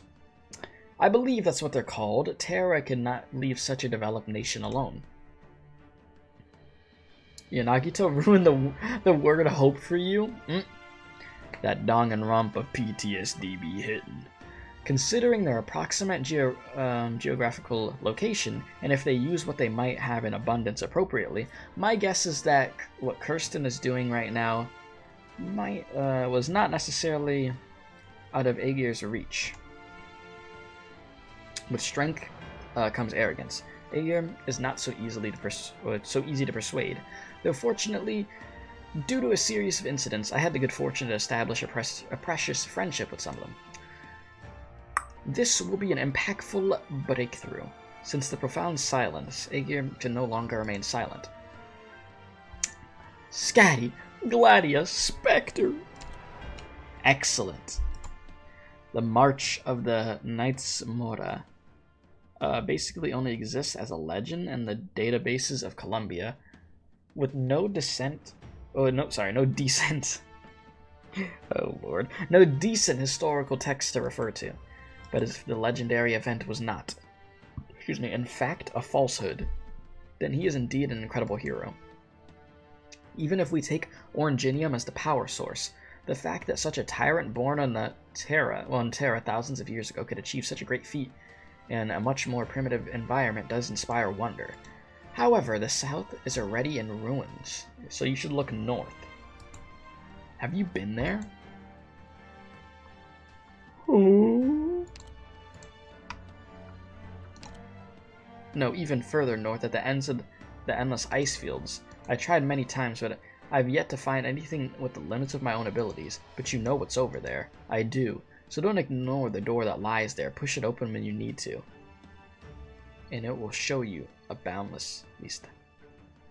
IS-4 moment. Oh. Oh yeah! I remember the trailer for freaking IS-4. And it had to do with the ice. Yeah, okay. I know what you're talking about. So don't ignore the door that lies there. Push it open when you need to, and it will show you a boundless vista. Bro, how do I keep spilling this water, bro? Moo, stop. Damn it. What's up, Revenant? How you doing? Just pushing that door is already far beyond what most are capable of. And so it is up to all of you to find a way. The land is vast and civilization continues to advance, so surely there is more than one Kirsten. You seem to trust the denizens of this land more than I previously thought. Trust, I hand the tender to you. Tender? I had given up on everything on my end. Whether or not you could succeed, nothing can be changed. This is my failure. Trust? Yes, I do not know. Perhaps I just want to see any life form able to converse and interact with one another to continue existing.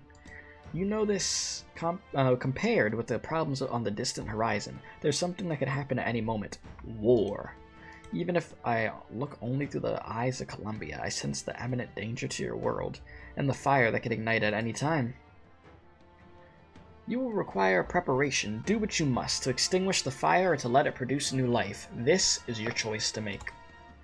Those who are truly able to save the denizens of Terra are always and only themselves.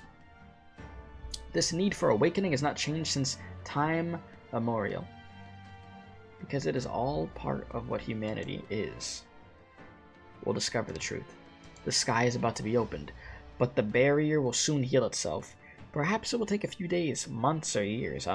Okay. But the people of Terra will take that limited voracious scene in their eyes, and will keep the moonlight and the distant planets in their memories. I hope, Kirsten hopes, that this will be a powerful signal. A signal to herald the next great age. Thought bro was gonna say the golden age for a sec. Sorry, would you like to gaze at the stars together, just like we did before? You said, can you imagine, yourself skipping the story and then you decide to read the entire Lone Trail? You'd be like, what's going on? Bro, I didn't read a few side events and I'm reading this story, and there's parts of where I'm like, what's going on? I'll be having to ask chat, what the hell is this? Who's that supposed to be? You said, God, you need to do some progress on IS-3. You're not very fond of the Seaborn Crisis. Bro, I'm so far behind in integrated strategies. And after that, all the mad scientists founded the new religion, Christianity.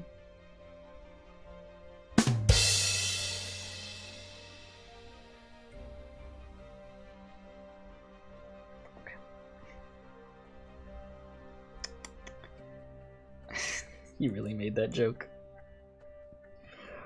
Oh boy. I mean, it wasn't a bad joke. And I think that you know, I mean, it was you know, it works. It works. Christianity, it does work. I've definitely seen jokes that were like, oof, when you try to, you know, make a pun. But it works. Alright, we could talk about this after you descend. You said one day I get to go like this. The starry sky. Or more precisely, what we gaze at is a barrier. The star pod. The star pod. Excuse me. There's still 1,000 meters to go. Our current position is already near the limit of humanity's touch. The ionization response is too strong. At this height, the instruments can't operate with all the interface. Or interference? Is that what that said? Yeah. The control panel is completely useless. I should have known. You have no intention of letting the Galleria Stellaria last much longer. Yes, it just has to last until I break the barrier. The barrier. Though we've always been inclined towards the usage of barrier, you're well aware that the shape of it is much more than just a barrier per conjecture. It might not even be a barrier at all, but an extremely wide space. It might even lack endpoints. The 6,000 meters. What we understand as normal airspace is actually abnormal, and in that case, breaking it was never an option. It could indeed be broken.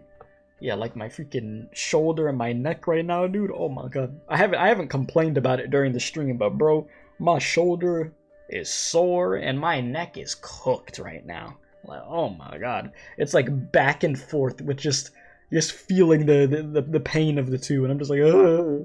I'm just trying to focus on reading this thing driving me crazy. You've never once doubted it. 6,972 meters. There you go.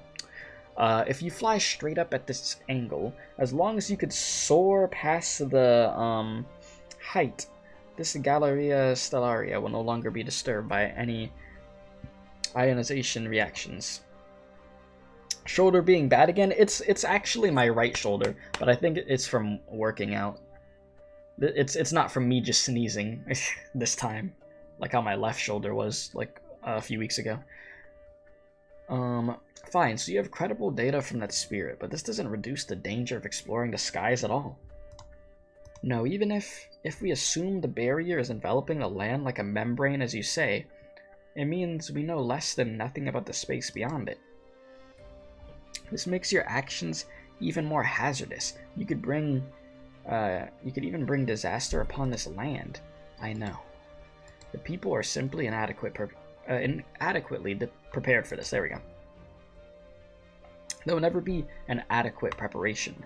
If there is indeed a calamity looming over us, then humanity is already living under a ticking clock. If that's the case, then we should be even more cautious, right? Sorry, I believe there will come a day when a much more complete exploration team will be formed, with more data and and full support, and then we'll enter the depths of space before our very eyes. Oh, you think so? I wonder when that could happen, chat. Huh. Maybe, What would they call that? You said, imagine the barrier is keeping outer space threats, and we could destroy it. Ripety, Seaborn, a North catastrophe, and now aliens. Good, because, you know, the rest is not deadly enough. Yeah, we already are dealing with enough crap. We don't need even more threats like that. That'd be very bad. Very, very bad. Alright, let us continue here. You said you don't see Magia's comment here? You don't see it in chat? Check if you're on live chat or top chat. Because you might be on top chat on YouTube, so it's not showing you the comment. So make sure you switch to live chat at the top. That could be the case if you don't see it. This is also the future I hope for. But you yourself are not in this future of yours. True. I'm ill suited to be called a pioneer. On that point, I fully agree with your view. If possible, I would prefer to become a starting point. Just like once back when I watched the light of those flames burning in the sky, that was the last thing my parents left me. A starting point. Sky people strike again. Yeah, the space exploration. Yeah, sounds familiar. Can't put my finger on it. I wonder. I wonder if there's a game that you know could end up having to do with all this stuff. Chat. Man, what was the name of it? Where's the closest escape pod? None left. Those with the capability to execute the return module are already gone. Alright. Then hold on to me. I'll wrap the both of us in calcification. We might not even have a chance of survival, but we could try. Sorry, I lower your gaze. What? Oh. You're the one who didn't look down this time.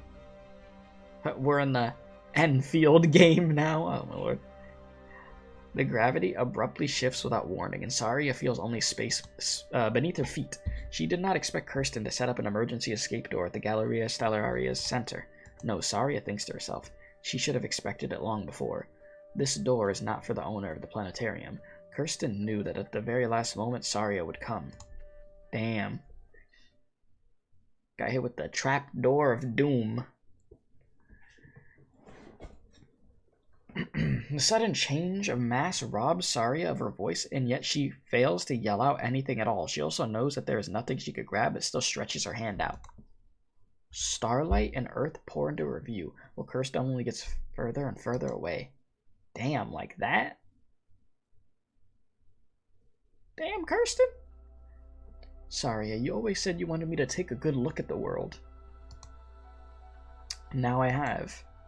It is equally beautiful. You will watch it, and the people it nurtures in my stead. This I always knew. Just as you have in the past, and will in the future. And I'm not the type to lead people on step by step. I am just a pair of eyes. Eyes that will peer into the unfamiliar depths of space for all that live on that land. First, I could almost see the true starry sky. It probably hasn't changed much from what you've told me. In over 10,000 years. Me and you. Our civilization and yours. On the scale of the universe, we really are insignificantly small. That music, though.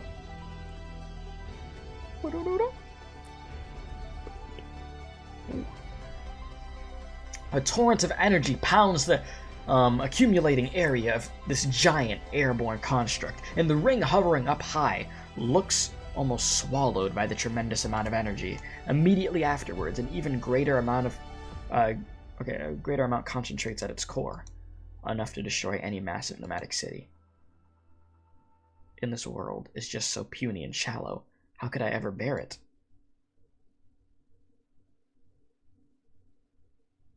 Man, bring the music back, man. The light converges and abandons the earth, stabbing upwards into the air. Oh, it was a stage description. Ooh. Holy crap. Until the unprecedented energy surge. Oh my god. Why I gotta look over at chat when I'm reading, and I see, wow, it's Himiko's ultimate from Star Rail. Oh my god, the satellite laser beam while she's drinking tea. Anyways, under the unprecedented energy surge, wave after wave, dazzling ripples emerge on the pitch-black curtain devoid of any life. The false sky is at last rent asunder, or asunder.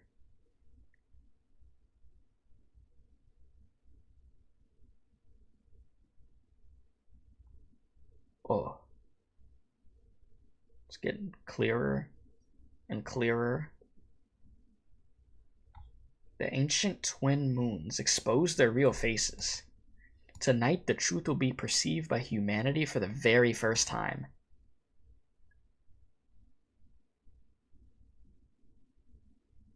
What is about to get freaky? ドクター What 不 the 用意 hell? に目立つことはやめましょう Technically speaking, a space laser is called an orbital. An orbital laser. There we go. Jeez. Freaking hell. You said mind you were looking from Terra, so damn, everybody's. They just look up and they're like, what the hell? It's freaking cool to look at, but sort of terrifying.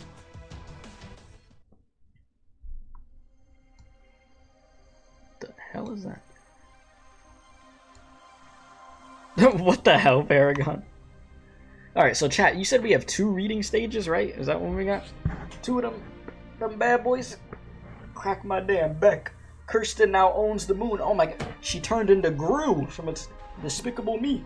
Oh my god.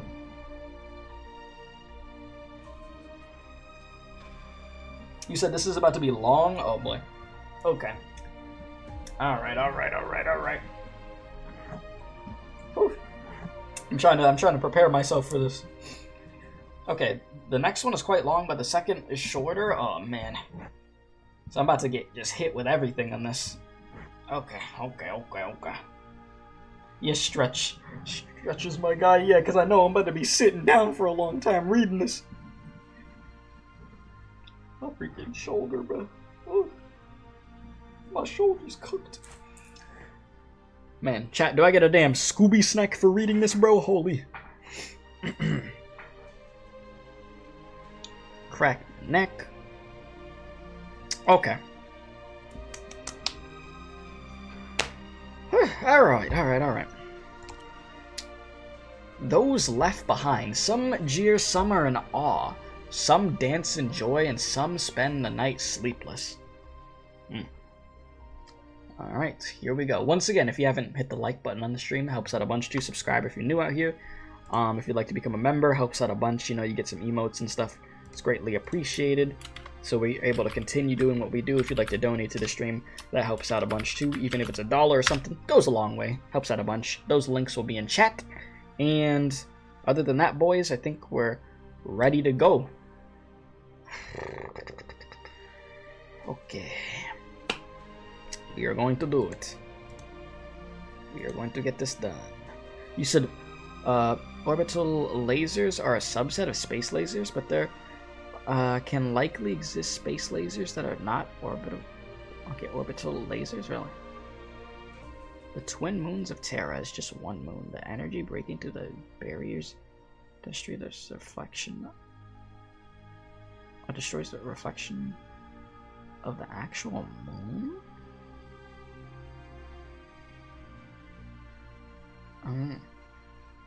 Okay. So it's only one moon. Just one. Alright.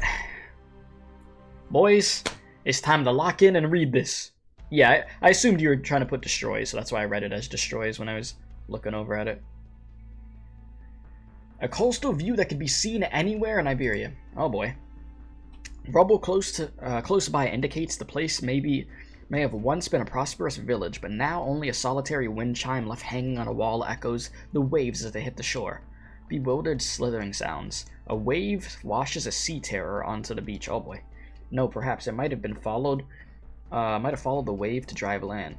Whatever it was, it didn't seem to have a goal in mind. It merely wanders, looks around just like its brethren do. It shouldn't have found anything. All it could see while standing in this overgrowth is the endless ocean and the sky. But in the next moment, as if it sensed something and looks towards a certain direction, the never-changing sky is swept by a wave of ripples. Get away! Hey! Bad sea terror! Go back to the ocean. I'm not dealing with this nonsense. If I want to deal with this BS, I'll go deal with freaking Stultifed Novice BS.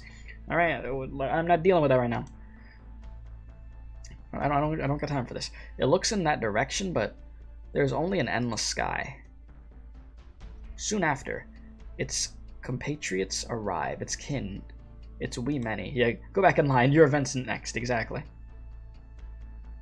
You said Seaborn, you really hate them, especially that Reaper flower and those eggs. Oh my god, yeah, the freaking eggs and the flower. Oh my god. The Those seaborne enemies are so annoying, man. Ugh. I hate them. Alright, all their eyes look in the same direction. Screw those stupid seaborne enemies, man. Oh. As an attendant apologizes to the proprietor. He props up his master, a court musician, and helps him leave the bar. What are you, drunk? Mainhead, you shouldn't drink anymore. Oh yeah, I have my lappy built. Don't get in my way. I can't figure out a tune, so I might as well drink myself to death. Ugh, didn't you draft several pages yesterday? I think the third song is honestly not bad at all. At least you know me well. But, man, this will not do. This is not good enough. There's still something missing, a key ingredient. Do you understand? A kind of psychedelic and yet magnificent image of madness. Of course I understand you completely. You're always chasing this kind of work. Huh?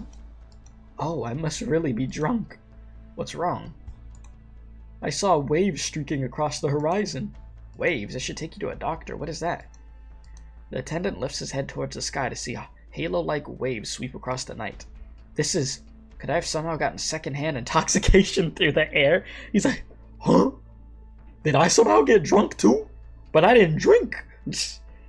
Bro's tripping balls. The clouds are like waves and the sky is a curtain. Gut. See here, gut. Aaron, go quick, take me home. No, hand me a pen quickly. Here, have you found some inspiration? Inspiration? No, but I've discovered is a wellspring. Under the dim street lights, the musician lies on the floor on his stomach, writing at a frantic pace without a care for his image. Tonight, many an artist slept in nary a wink. He said, wait, are we going to see NPCs representing some past events? This guy looks like he's from Lithuania. Yeah, it looks like, yeah. Yep, Victoria now. Yeah, so we're just going to go to each different area with NPCs and see how they react to all this. Okay, take a gander at this happy lot. They think the storm's already over, and Victoria merely had a little hiccup. Whatever they possess is still intact, and will continue to remain as is. How I wish I could share their optimism. Sir, there's something I need you to see. What happened? You're not the sort to be a killjoy at a time like this. It seems something has happened in Colombia. Seems. Yes, we are urgently collecting info at the moment. Has our rebellious child again done something so incomprehensible with the science and technology that they're so overly proud of? That is yet to be determined, but at present I can confirm that this is information you must know. Just how important is the matter that I have to be proactive instead of waiting for you to bring it to me? It is honestly beyond the scope of my abilities. The Count realizes the bitter smile on his trusted subordinate's face, and this shifts his originally joking mood to one of surprise. His officer only knows to tell the truth, and this means something has indeed happened. Yeah, Kirsten's actions have echoed throughout Terra. Yeah, I can see that.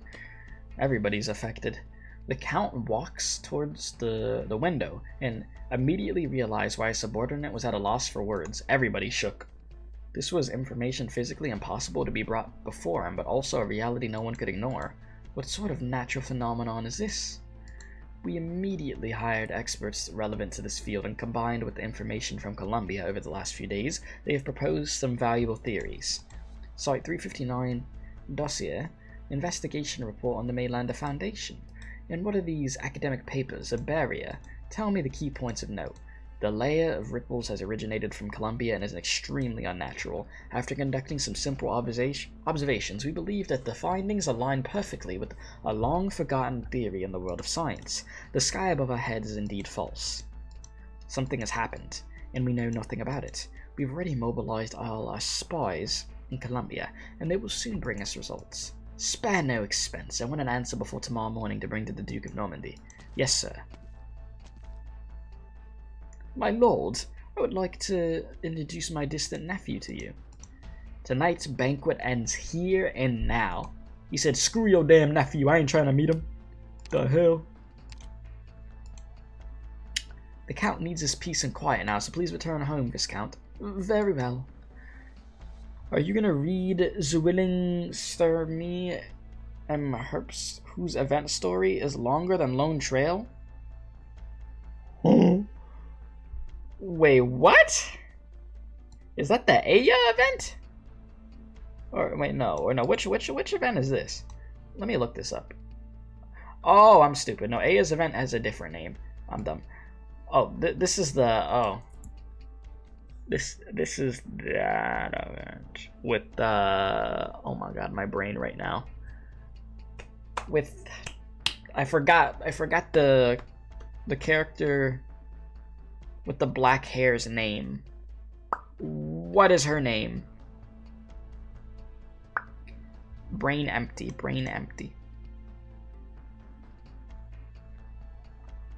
Yeah, what's the character with the black hair in that event? Virtuosa. Thank you. I was like, damn, I forgot her name.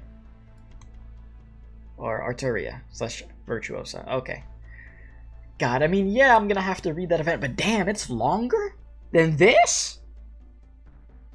Yeah, the A event is so long, Adele. Yeah, I immediately remembered. I'm like, yeah, that's not it. I had it wrong.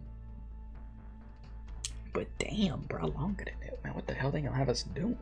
Shit.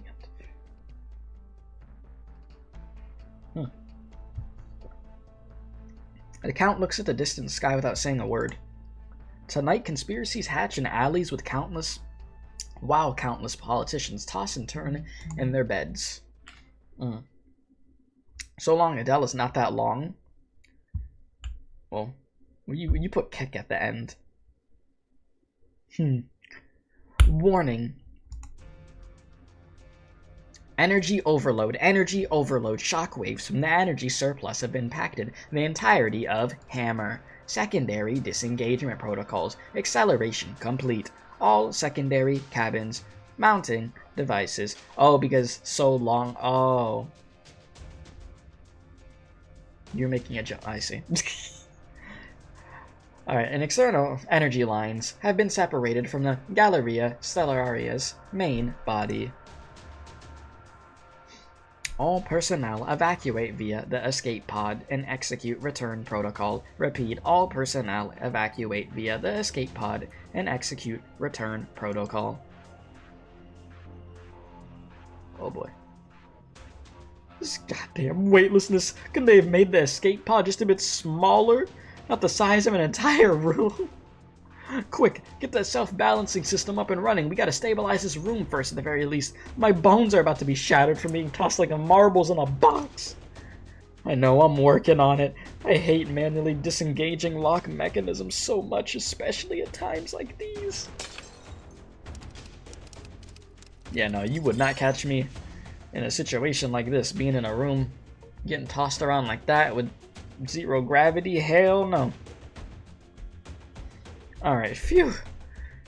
Alright, it's stable.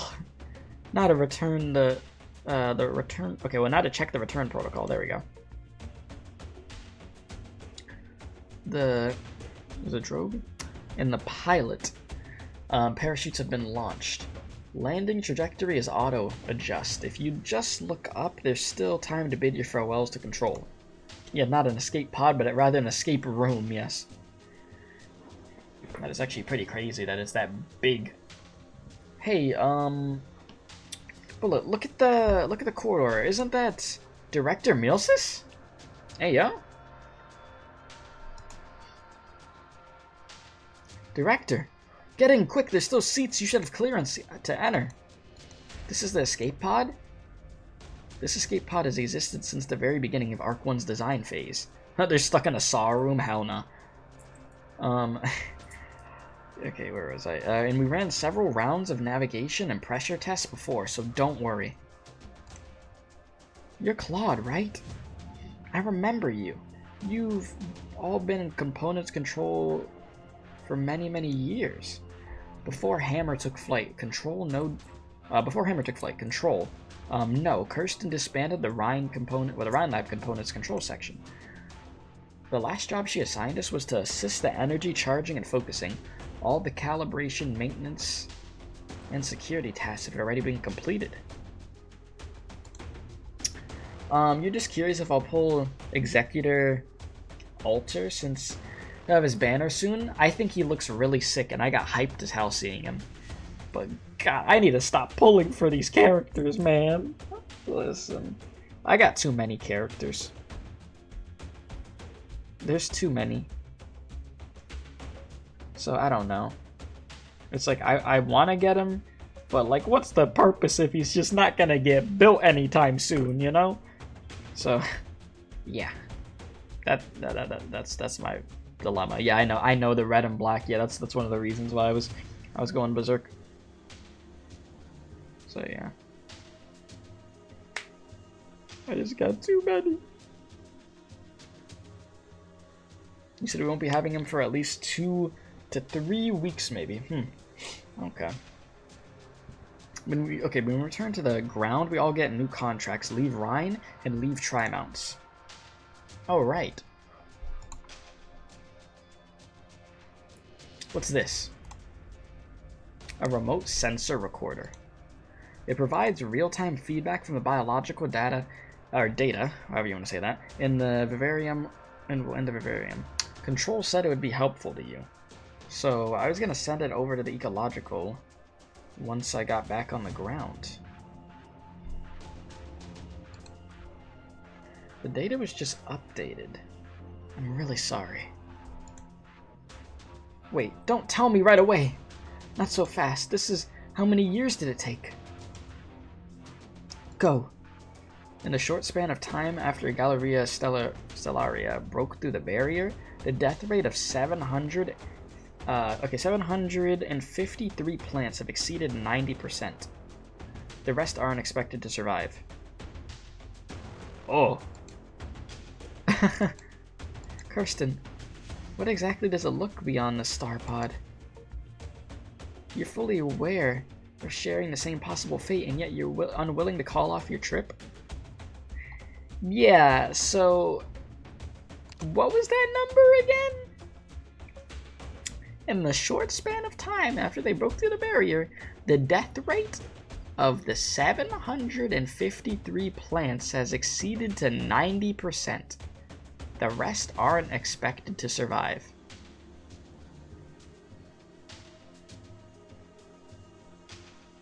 And Kirsten's still like, hey yo, we're not stopping. Alright, well. I mean, who listens to numbers anyways? Not a statistics guy, not a stats guy, right? Whatever. It is what it is.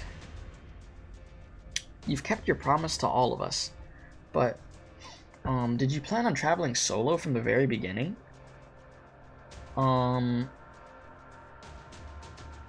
I'm not sure, Revenant. Maybe it's not available in the Philippines. I'm not sure. Then sorry, she... You said hi? Sorry? No, you're good. Stop. What's up? How you doing? Wait, the acceleration is still increasing. Our descent speed hasn't slowed at all. We're falling even faster than before. Oh my god. Chat. That sound made my heart drop. I hate that. Oh my god. I hate the fact that that sound actually ends up scaring me. It's like, I can imagine hearing that sound when I'm just walking, like I'm at like a store or something, then you hear bang, you can be like, what the hell? I let something leak. He's gonna be terrified. Like, no. I hate it. Alright, what's going on, Bullet? The shockwave from the energy overload must have messed up the return protocol. I can't reverse it. Both parachutes have failed and the self-balancing system's about to malfunction. Oh, shit. Wait, isn't this equipped with a gravity-related Oranginium arts module? Find the arts unit, quickly. Right. But the current high temps and energy shock from earlier have fried a third of the modules. Current height Let's see here, 3,454.7 meters. There's no stopping it. I hate not being able to jump out of the pod right now to lighten it. The heat insulation layer, the speed's too fast, and the escape pod's layer is about to burn through completely. The damage rate's at 60%. The wall's deforming. It'll disintegrate at this rate. Oh. Bullet? Son of a bitch. You couldn't have passed out after installing the arts unit? Damn. Bro really fainted, huh? That's like the worst timing ever. The absolute worst time. How can this be? All return to ground structures have gone through several rounds of testing. There's no simulation that could reproduce a passenger cabin returning to the ground from maximum height. Science requires first-hand verification, and that's what we're doing right now. We should head to the inner cabin ASAP. The seats are cushioned, and there are oxygen masks. We might, at this rate, we'll hit the ground in a minute. That fast, huh? Well, we gonna be cooked. You said, what is my opinion on the Wings of Redemption? Can't say I know what that is, man. You're gonna have to explain what you're asking me of what that is. Wings of Redemption. Can't say it rings a bell in my head. All right. No one's gonna survive. Great. Shit. I don't even have enough time to record a final video message. Are there people waiting for you? The tremendous centrifugal force throws Claude against the corridor's bulkhead.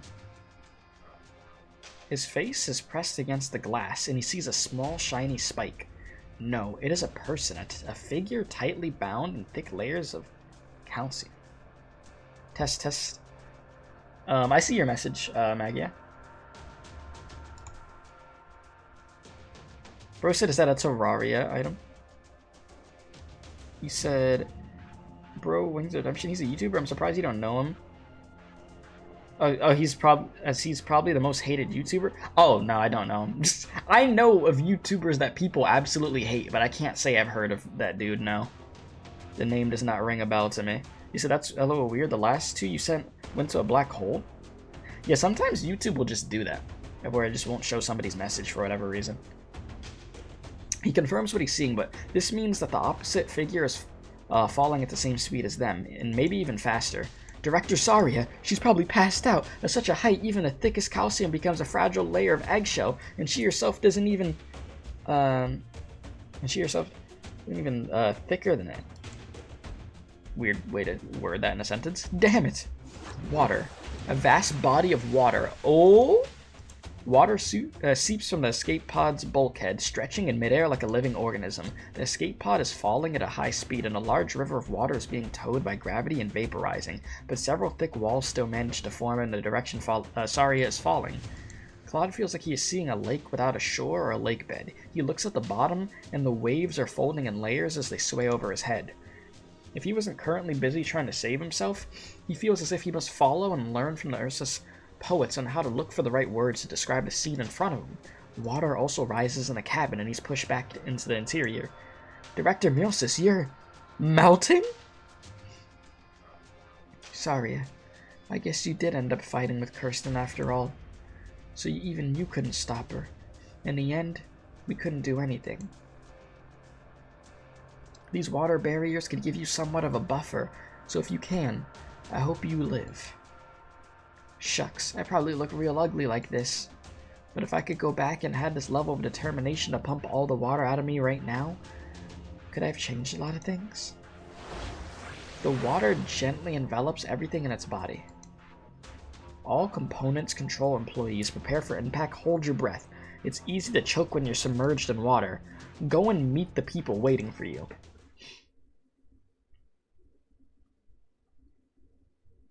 The first New Year's Eve after the founding of Rhine Lab, before the show ended, did they actually dance together?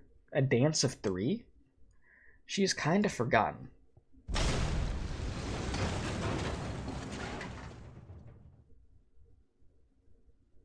Ugh.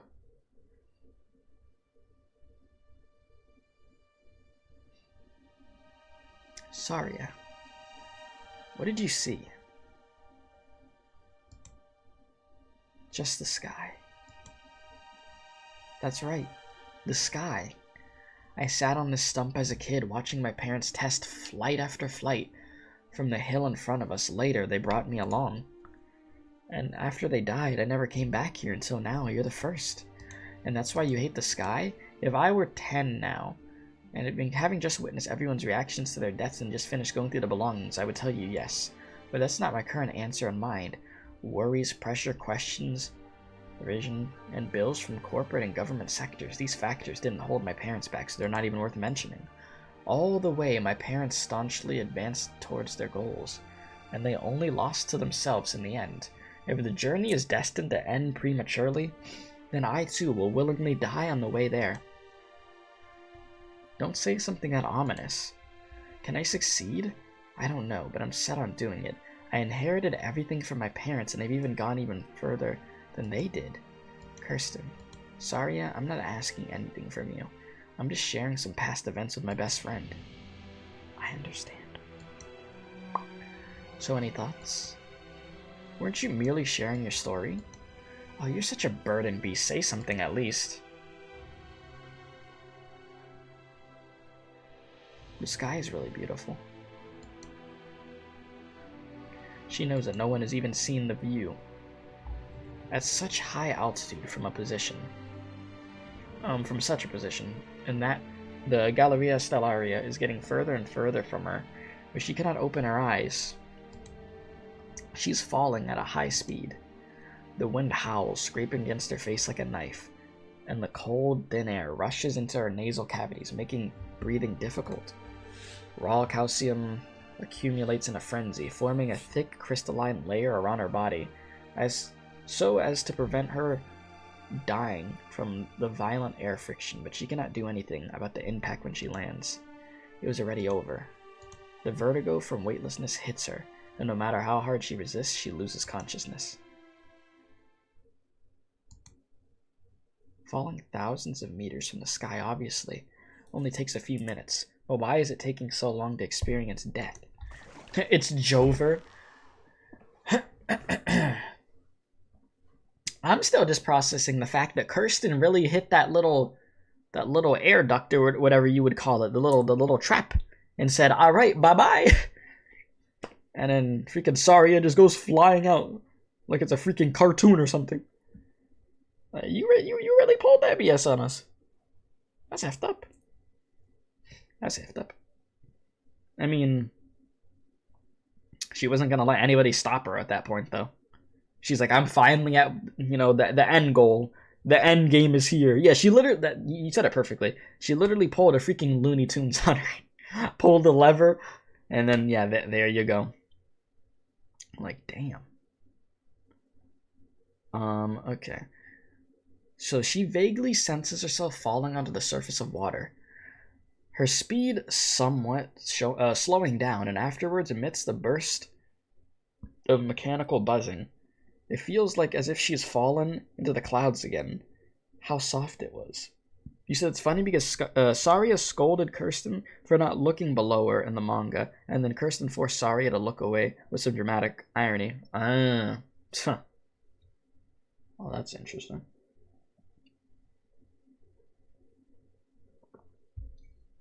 You said Saria is the Willy Coyote to Kirsten's Roadrunner. Yep. That is a good way to put it. You said, should have taken some notes from Blaze for the superhero landings. Yeah, just when you're all the way up in, freaking like space, right? Yeah, just do a superhero landing, Forehead, as you're falling and your body is probably freezing and all this crap and this and that. You'll be fine. It's all good. Wait, so I just realized the thumbnail that I have, because each thumbnail for these streams that I've done, I've grabbed from the PV for this event. Is that picture supposed to be her in that state? of where she's using the, what is it called, the calcification, however you say it, you know what I'm talking about. Is that what that's supposed to be? It is? Okay. Because looking at that, I was wondering, I'm like, yeah, why does she look like that in this thumbnail? Like, what the hell's gonna happen? And yeah, now I know. You said yep, okay, but it's not the same scene though, but it is like the same effect. Okay, got it. Calcification. I'll give you that one. Yeah, she's calcifying a layer over skin. Chat, would you want to be able to do that in real life? That'd probably be nasty. That'd be gross. Like somebody comes near you, hey dude, want to see something? That's gross as hell. Nah, people be calling you a freak, you do that. I don't know. I think I'm good off of that one. Alright, Saria. Saria. It sounds like someone's calling for her, a familiar voice.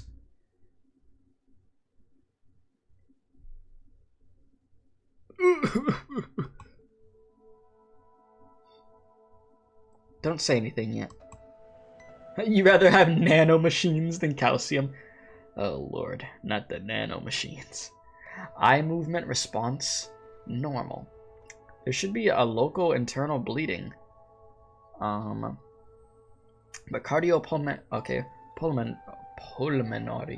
pulmonary functions are normal. There we go. And hey, Silence, how you doing?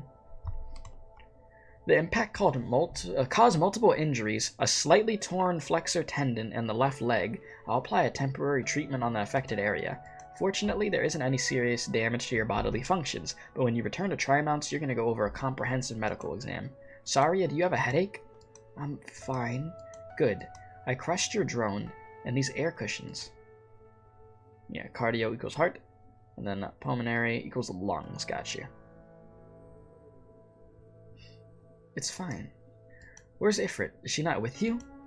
She joined the search and rescue efforts too, so she should be nearby. Let's go meet up with her. Can you stand? Come on, I'll help you up. Silence, Thanks. Oh, that's nice. Damn, man. Arknights, y'all always be hitting with these scenes like this, man. Every time. It's like some just amazing art. The clouds have parted, and now we could get an even clearer view of the sky. Yes, the sky is really beautiful. Are you not going to ask your question? Ask what? What happened to the Galleria Stellaria? Would you tell me? I need some time. Then, do you want to know? Know what? What happened down here when you went to stop Kirsten? Will you tell me? I will. I need to know everything. Likewise, Saria, I need you to be fully informed to be better prepared. This is the only way we can ensure that we won't make any missteps on the road ahead of us. It sounds like you already have an idea. Hold on to my shoulder. The road is hard to walk and I have no way of lifting you up completely, so we have to go together.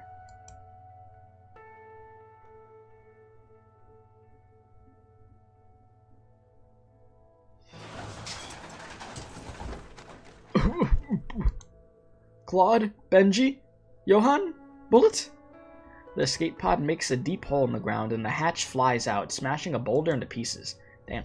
The inner cabin has been completely warped, the infrastructure and equipment looking as if they were wrung out by a pair of hands. I'm over here! What a relief, you're all alright! I'm alive! Wasn't the escape pod malfunctioning? We dropped from an altitude of over 5,000 meters and we're still alive! Whew, oh my god! Youch, easy on the hug, it hurts. It seems like those arts modules managed to help us decelerate a little bit. Don't get cocky now. You know, you're the luckiest one out of us all here, hitting your head on the console and passing out at our most critical moment, then waking up just as we landed safely. Yeah, how convenient, huh? Bro is so happy. Bro just big chillin' out here.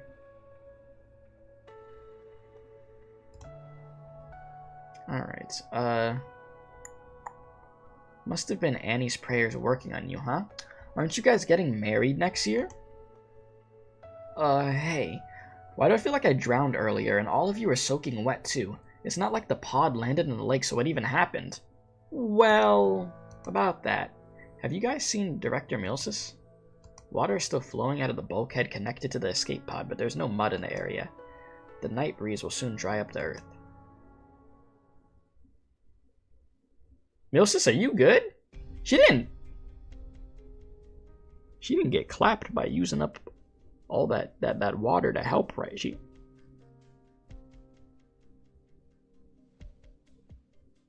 Oh, wait. Back to this. Alright, Cal. Come on. I must admit that we are alike. Oh. Why? What is all... Every time with this freaking speech. Me and you are actually two birds of this... two feathers of the same bird. Something. Okay, my empathy with the Doctor's emotions merely comes from an emotional module that is yet to be erased, even after tens of thousands of years. I'm not Thurston himself, merely a tool that was made. But you are more of flesh and blood than I am, with more freedom. This makes me feel a little envious. Any words of comfort will sound like I'm belittling your mission, Kristen. I'm glad to have a life like this and not just this one. I'm glad that I'm not just a simple machine. I have already been searching for the original answer from the very moment I began my walk in the dust. Walk in the dust of disappointment. I have experienced more direct losses than you have, but I could also say that I've gained even more in return. If everything here had yet to happen, you might even have been able to travel through the land currently known as Terra. Just like the Doctor once did. Or did once. Yeah, you had that title drop there. If there's a chance, I'd be happy to take it. I have a request. You're the only one who knows how to operate the system, so I'd like you to erase these twisted data spanning. Damn! That's a lot of days, man. Damn, 4,765,403 days. Keep only my emotions and original memories. Let me die as Trevor Tristan, even if I can only die as a replica. I understand your decision, but this process will take a lot of time, and you will gradually slide into despair in the process. 13,000 years? Sheesh! Wow, Cal, you finally found something that was older than you. Ain't that crazy? Sheesh. I wish to face the skies that were once free, but not as a lofty judge in an ivory tower, nor as a ghost. At least let me face the remorse and guilt I have as a person from sending my compatriots to their doom from my own hands. Let me, at the very least, see from a purist perspective how you will finally face the future. Doctor is prehistoric for real, for real. Freaking ancient.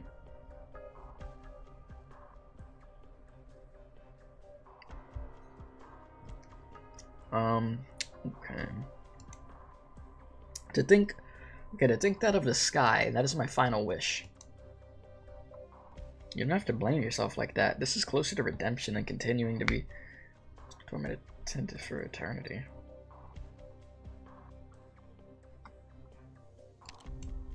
We're gonna need like 13,000 candles? Jeez, yeah. We can sheesh.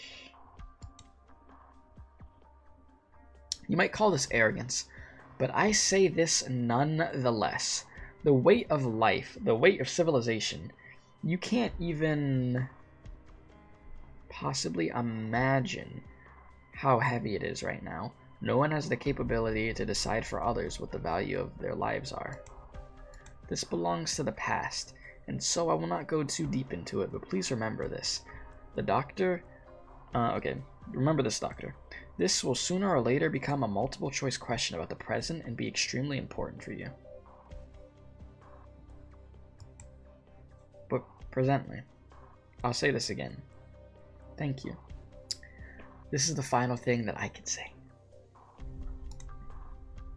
Go, Cal. I already have granted all the privileges. Let me meet my end as a person. I respect your decision. Please wait just a moment. Cal, is there no other choice? Doctor. Doctor that knows nothing. I don't know how much you know, how much Cal has told you, but now, before I lose all this data, let me answer your questions. Ooh, okay, hit me with these answers. Kirsten has always asked me, has also asked me innumerable questions, and I answered them all, and if it was necessary, I even showed her the answers. After witnessing everything with her own eyes, she did not lose herself. Her ideals did not even waver the slightest, and she did not see her own existence as inferior thereafter. I admire the characters as hers, and so to be fair, I will treat you the same. Perhaps this personality of obsession is also a present from Trevor Furston. Who is Priestess? And what is Oranginium? These two questions are not as different as you might imagine. Okay, break it down. Oranginium. Bro really said Even if you lost your memories, even if you've just learned, it far exceeds the categories of the infected. Catastrophes or arts, you are still keenly aware of how important it is. This is the way to go. Cal knows some answers, but I think she won't be able to tell you, okay? Priestess will not allow her to. Priestess won't allow her to.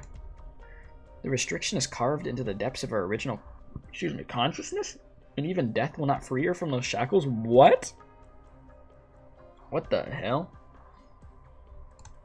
So, should I really tell you the answer? Perhaps Cal is afraid that the truth might loosen your memories and turn the tables in your hard-earned developments. Though I believe you've already done some preparations on your end. I could give you the answer, but not in its entirety. I don't even know what your past was like. My birth and isolation from the outside world happened far earlier than you think. Oranginium was just one of the many innumerable answers. Oranginium means unification. Oranginium means another state of existence. Like the ocean of Solaris, where everything exists within disorder. Oh yes, you have yet to even realize the contradiction of it all. So far, Rhodes Island has been working towards curing erypathy and solving the problems of the Duke of the Where did I get the... Huh? Where did I get the Duke from?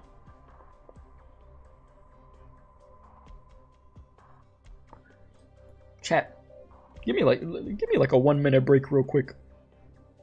I need to process where I got the word Duke from when I didn't even see that.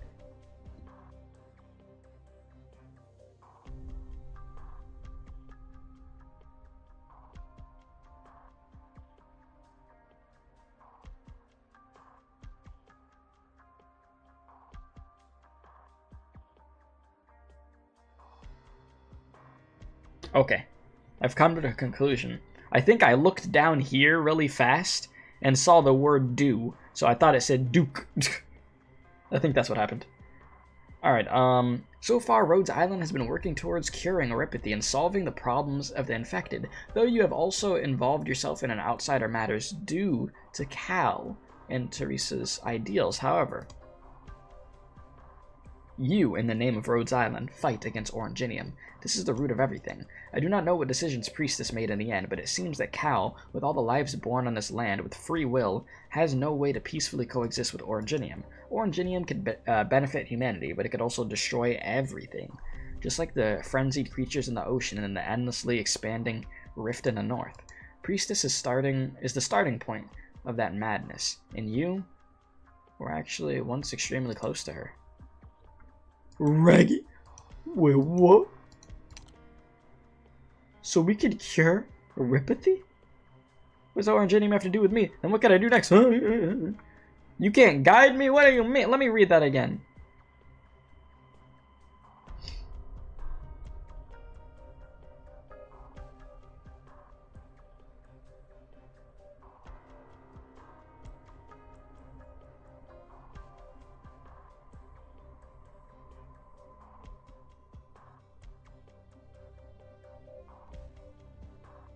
Okay. I just wanted to look at that again. You said keep time check as of now. You have 135 sanity out of 670. let's go. Alright, I'm incapable of guiding your next steps. Strictly speaking, Oranginium is, well, and it's, okay, in just its current form, has already exceeded my understanding of it, damn.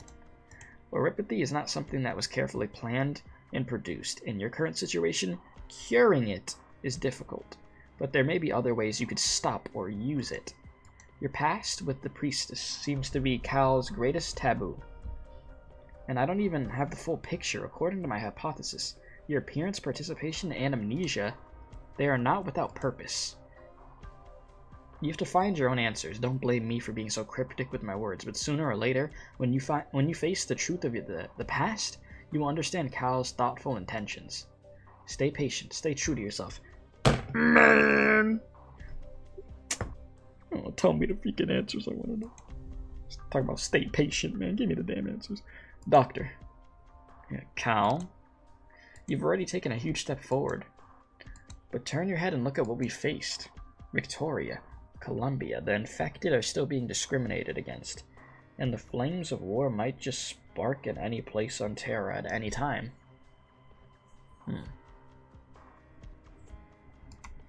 We still have much more to do. There will be more and more layers of crises in the future, and the current situation will become even more worrisome. We'll fight together, right? You're the commander of Rhodes Island, the doctor and me a trust. We will find a way. I'm delighted to have met you both in my final moments. I could already feel some data slipping away. I might even forget our conversation in just a few seconds.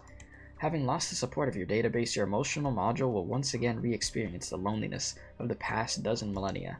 No one knows what the consequences will be to compress all those years of emotion into just a few minutes. I will destroy this bunker before the energy is depleted. You will need to escape in time. Oh, thank you both. Drowsy. Do you remember me? You, a living creature, here? Oh, you must... Wait. Why is it so dark in here? I'm in... Uh-oh. Yeah, we gotta go. No, there's still 173,005th attempt. And the next... What the hell?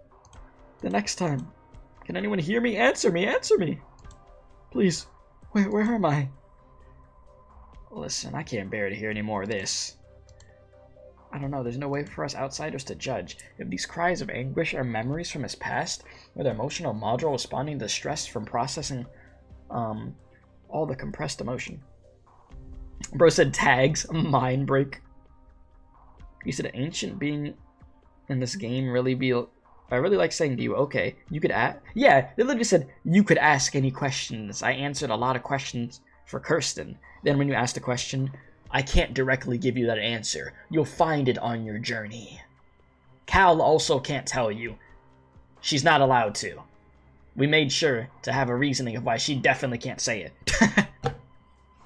And she's like, oh, well then, thank you, almighty being, for nothing. Well, it is what it is. You said FYI, Oceans of Solaris is an ocean of gel, which also a single encompassing entity in the Solaris novel. What the hell? Huh. I only feel pity and respect. Have you experienced this before? Unnatural sound. I hate this, damn it. Why must I suffer this torture? Why must it be me? Even if they all come back to life, I won't be a living person. I made such a great sacrifice, and yet you've all abandoned me. Who is it that gave me such a duty?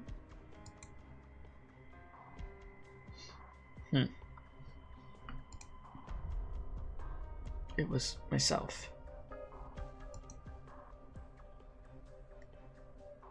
Why? Is that me? Can I recall that determination?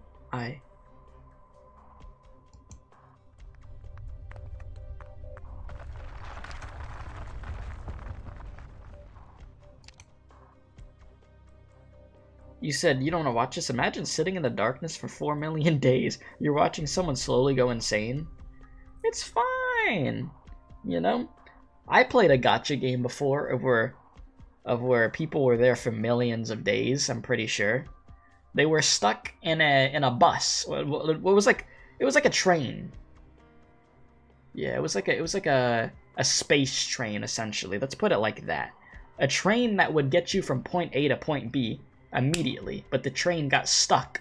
So the people in there were stuck there for years and years and years, and I had to watch them go insane. And then, they all started killing each other and stuff.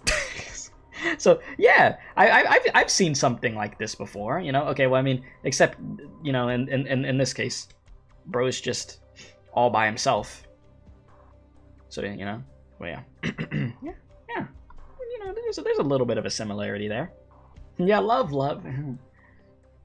Doctor, you should stop watching. Leaving now is the final act of respect we could give him.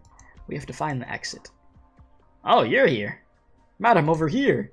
I knew something had happened underground when the cave collapsed. Let's leave this place first. Is this the man-made passage left by Kirsten? Yes, I reckon it will lead us to the shaft. Only heaven knows why the army never discovered this secret path. If the Preserver had not shut down its system, it would have been impossible for you to find this passage. What happened to Holiek? I have her trapped outside. Damn, you actually got her, huh? And Maylander will have a nice long chat with her later. Damn, she's cooked. Madam, I need to know. There's nothing other than an old man marching towards death. And as for what those deaths mean, I can only say they have absolutely nothing to do with Castel. I shall not pry any further unless a certain matter prompts me to. Walk this way. Bro said, let us talk about the skip button and the Stanley Parable instead. I never played that game.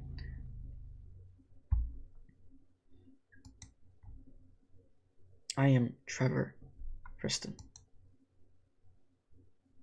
What has happened? What have I become? Who turned off the lights? I should report that punk to the... I failed, haven't I? After how many years? How many years has it been? Holiek! That damn tin can. Huh. At least he hasn't decided to drain my blood dry yet. Where am I? How the hell? Who are you? What are you? What are you talking about? Why do you have a tail and feathers on your head? It's not an accessory or a weird fashion trend either. Just what sort of place am I in? These are sarcophagi, hundreds of thousands of them. Kirsten, oh Kirsten, so this is the god you spoke of? Pretty different from what I imagined. He looks, very sleek. Greetings, if this is indeed the courtyard full of oracles, the destination of charity, can you install on me wings from the blood of the Kukulkan? Could you show me their wind and thunder, the glory of soaring in the skies, their magnificent forms? Dear ancient being, this is what we call cosplay. Yeah, this whole thing's just a cosplay. It's actually not part of her. I come to you bringing 451 years of obsession from Khan people. Only for your approval and your answer. So that's how it is. I'm starting to understand. My existence is fading away. I'm dying. Well, this sure sounds like something a bastard like me would do. Don't you think it's too stuffy here for a place deemed a destination? It's too stifling. I've hated bunkers ever since I was little. I thought I had thought, why not hide with an asteroid belt? Well, within an asteroid belt instead. What will I become? My knowledge, my desires, will they disappear into thin air as I gain power? If you would be willing to speak in a language I understand? God? Well, I have no idea what kind of creature you are, and I don't even know the sounds, or what the sounds you are making mean. But in a dying old man's final vision, you are on the true path, yes. Bro's like, I don't even know what you're saying. I so badly want to see her one more time, my morning light. An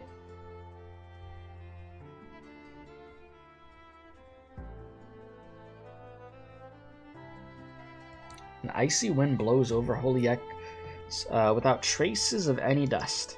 In the blink of an eye, she finds herself in the wilderness. A hallucination? Arts? What kind of oranginium arts is this? This is how that crazy god has given her his answer? Huliak looks around in all directions and does not find anything matching what she had in mind. She only sees a pair of father and daughter playing by the water, and the girl sporting long and familiar locks of pale gold. A girl who looks a lot like Kirsten. Huliak waits patiently. She expects this boring and realistic scene to change, but nothing happens. She is about to enough, but nothing in front of her changes. So what does this actually all mean? Please don't waste my time. There's no response. Huliak is starting to feel weary. She tries to get closer to the pair, but to no avail, failing to identify their faces. Until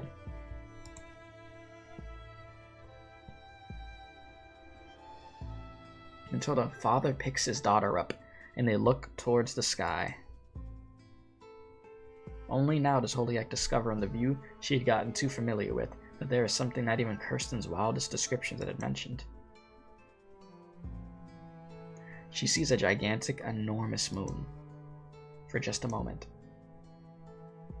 The moon? The ground under her feet no longer feels real. The surrounding temperature seems to rise. Huliak stares right at the instrument, and the fluid glimpse leaves no room to think. Excuse me. But a preposterous thought appears in her mind. Was that Terra? What was that just now? What did you do? Is it arts? No. Is it a Fairmont's power or witchcraft like the Tin Man's? Silence. I appreciate the raid there, soul. Huliak is completely unaware that she is the only one who has left the bountiful dreamland. Ha! If this is what Kirsten saw, then she was completely right. Kirsten Wright, you really do invite jealousy. This is the enlightenment that your god has left me. How cruel of you, denying me of all my pursuits my entire life, from my birth till now, and after denying everything, God has fallen silent. No, I don't approve it. I won't allow it.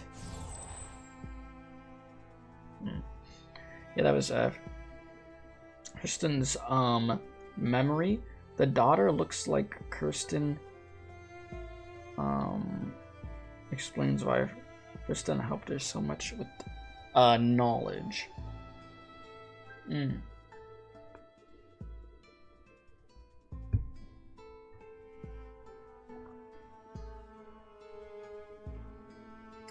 You said I'd also just finished the story, so you're welcome for the raid. Yeah, thank you. I appreciate that, man. Yeah, we're almost done. We are almost there. Yeah, Huliak is just pissed. We need to help continue the Kirsten's bloodline. Yes, we must continue the bloodline. Of course. It's gonna be like that freaking that damn Silver Ash meme. God, I forgot that meme existed. Y'all remember that? Oh, Lord. Okay, so by the way, do you see the parallel? The parallel. Dr. Priestess Amia. Kirsten, his daughter, and then Kirsten. Seems like Dr. people really do act nice to the one that reminds them of their past. Or said, continue the neural bloodline. Ah, yes. We've got to do it, boys. We've got to preserve the bloodline.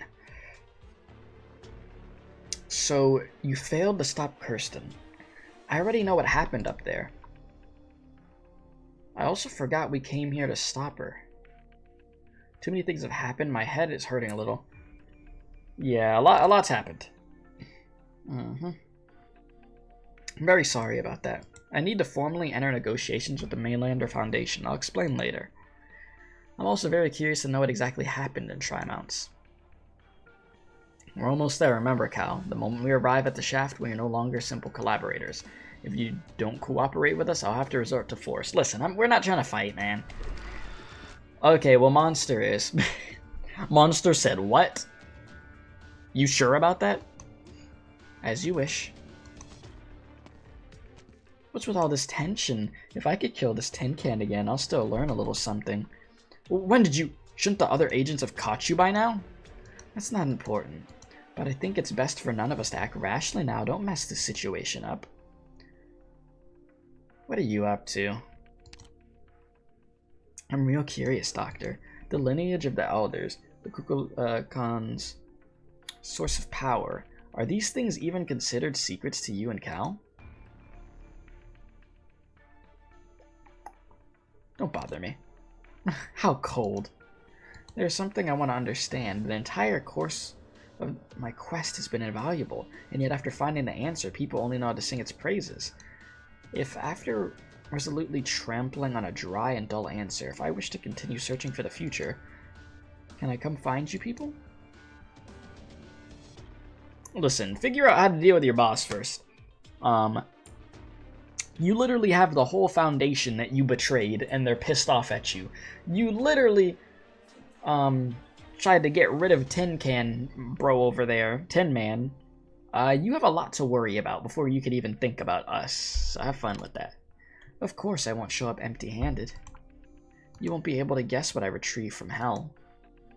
Your staff?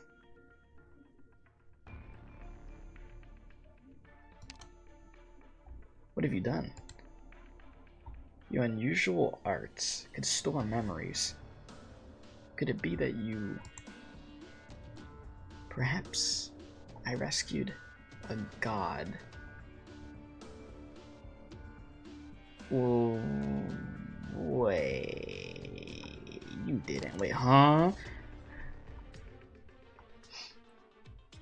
This isn't going where I think this is going.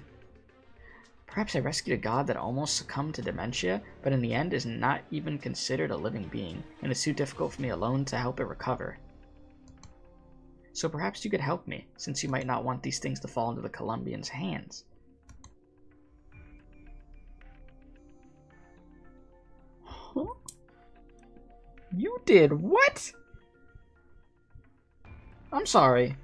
Holiak just did...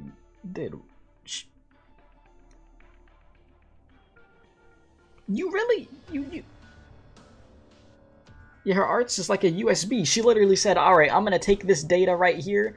Alright, I got it. Now it's in the staff thing. What you just... Bro couldn't even just die. She said, nah, you're coming with me. You literally... She pulled a freaking Pokemon. That's what you really just did? Well...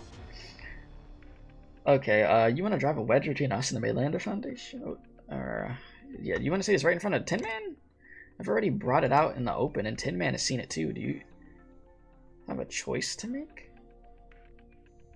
Welp. And no matter what you think, Cal's face already looks like she agrees, Cal?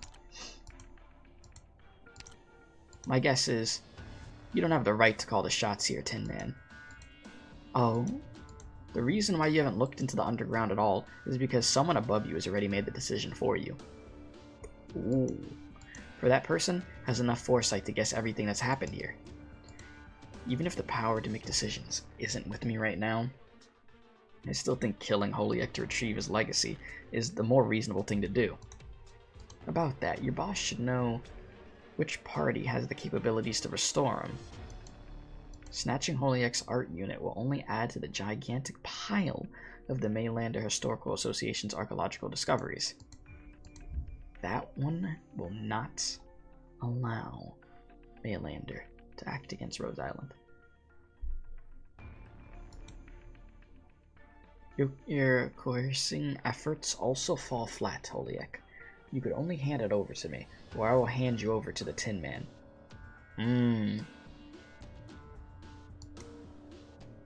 Decisions, boys. You just hope when the doctor dies that she's not there to copy us and then upload your consciousness into a plushie or body pillow. That's where your imagination goes. Said anything but making us turn into a marketable plushie. Oh my god, what the hell? That's funny. Bro said taunting growl. Such a horrid, oppressive feeling. So you've been keeping this strange thing by your side. It's meaningless to fight here, so let's all return to Tri-Mounts first. After that, we can negotiate in the open. It's right in front of us. We could go up from right here. Damn. You know, Tin Man, this is your fault. You be letting Holiak just escape. You don't keep your eyes on her. So she out here doing all this. This one's on you, brother. Sure is relieving to leave that place. Wait, that thing in the sky. The clear view of the torn sky could be seen through the tunnel leading to the shaft. Kirsten. Humanity will reach this step sooner or later. Kirsten, I hope you don't bring us disaster in Terra's name. More or less. I see. Then, your guess was right, madam. I've actually never watched Bleach. I will take my leave for the moment. I'll be outside waiting. Holy heck. I've heard very good things about Bleach, though. Wait, you're leaving already? I didn't expect that bargaining chip in your hand, but this is also your final chance. Hand over the thing you got from below. I'm so very sorry, Mr. Tin Can, but I've lost all interest in the Mainlander Historical Association's history. Now then, Doctor. An arts unit? But why did you give it to me now? You remember the choice you've made. We're not on equal standing, madam. An openly honest negotiation may not be in the cards. Oh. Why did the Tin Man leave early? Contact Rosmontis ASAP. We need to be wary of other surprises. Holiak, I'm grateful for your choice, but I need you to try and find a different escape route from the direction the Tin Man left. What? I'm not sure I'll be able to defeat this black plate thing of yours. I'm not being wary of you, but rather, I want to make sure there's another way out. Gosh, I didn't even sign an employee contract, but I have to start work already. How did this turn so fast like that? How did we get here? Rhodes Island couldn't possibly leave you alone to your own devices the moment you handed over the data in front of us, the Tin Can, or the Tin Man, could we? What's up ahead? I'm sure you could guess. I suppose I can. I'll find another way up. Do make sure that when we leave here, we're not greeted by an armored division. Well, looks like we're working together. Now Tin Man the enemy. Oh, great.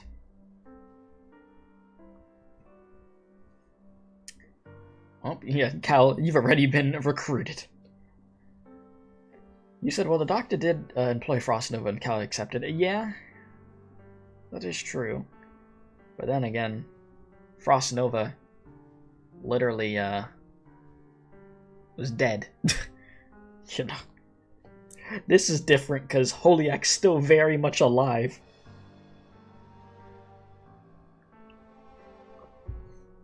But I guess it is what it is. I mean, hey, I'm not gonna complain. We get to work with Holiak and she's not gonna actually murder us for the time being? Okay. In the aftermath of those unfathomable energy waves tearing through the skies, the facility that should be full of scientists, soldiers, and workers is now completely empty. You and Cal travel between structures without exchanging a single word. There's so much information to go through and so much history. Perhaps only after seeing the smiles of Ifrit and Rosmontis and hearing some firm words from Sari again, will you only feel at ease. But a discomforting feeling lingers in your mind. Light flashes across the edges of your peripheral vision.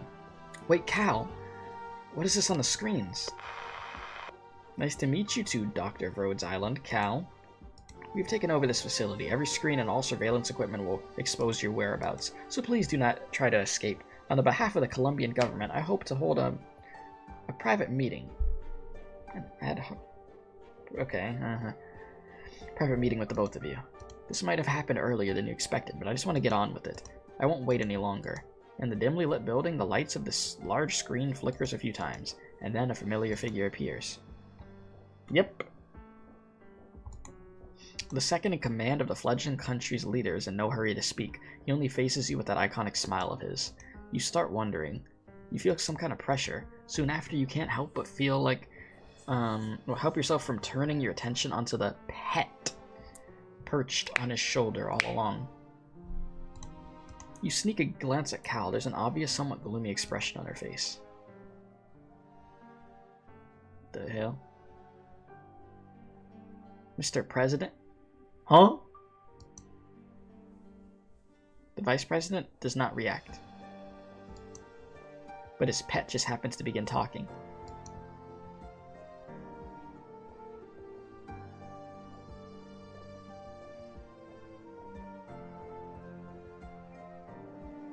The bird?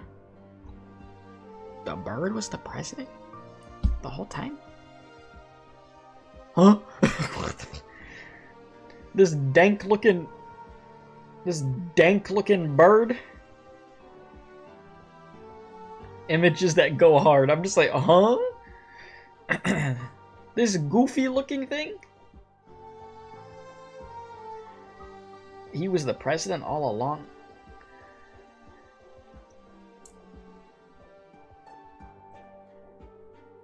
I have to say, this event specifically has just had so many moments of where I just have to sit there for a minute and just be like, what the hell? You know? There's a lot of moments like that in this. Okay. How long has it been since we've last had a conversation like this, after the little thing you and Belander put together? I thought you would have been staying in Columbia. But then I blinked and you were in Sargon. And then who else? And then who knows where else you went after that? It's a shame. If you worked together with the Maylander, Celine herself, you could have really done something for Columbia.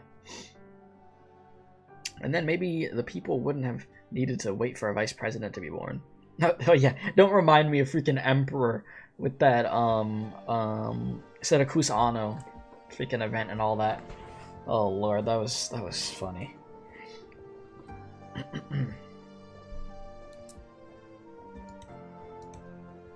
You wouldn't have come here just to exchange pleasantries, Mr. President. Of course, this is a personal meeting. Where's my father? Father? You're holding onto his ashes, the remnants of his soul. Let me touch him. I never got to meet him. But he is the last thing in this world that has any relation to me? Huh? There's also the priestess, your priestess. We come from the same roots, but now we're drifting apart. I had some words for him. He's gone. Trevor Kristen is dead. He's pinned his hopes on this land, a world that has absolutely nothing to do with his lonely self. Yes, if that's his will, then you had better leave. I'll respect his feelings. You'll be able to fix his shattered self faster than the Maylander Association can. But remember this. We will collect our wills, and we will seize the truth out of everything. Columbia will become the sword and shield of Terra, just as he wished.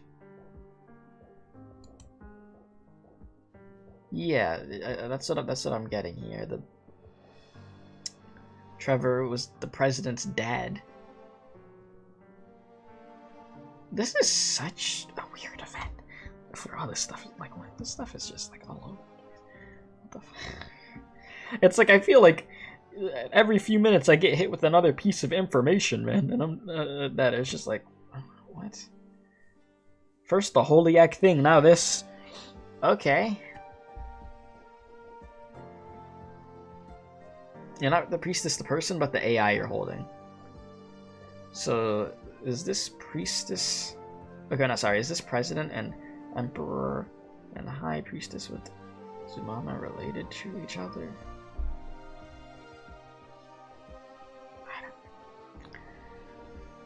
This is the best condolence that I, President of Columbia, Mark Max, could offer to a dying era.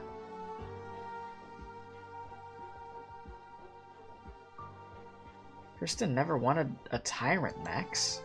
Monster, destroy the cameras. Let's go. Let's just get out of here, yeah.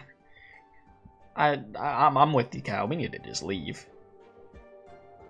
Oh my god, this dude still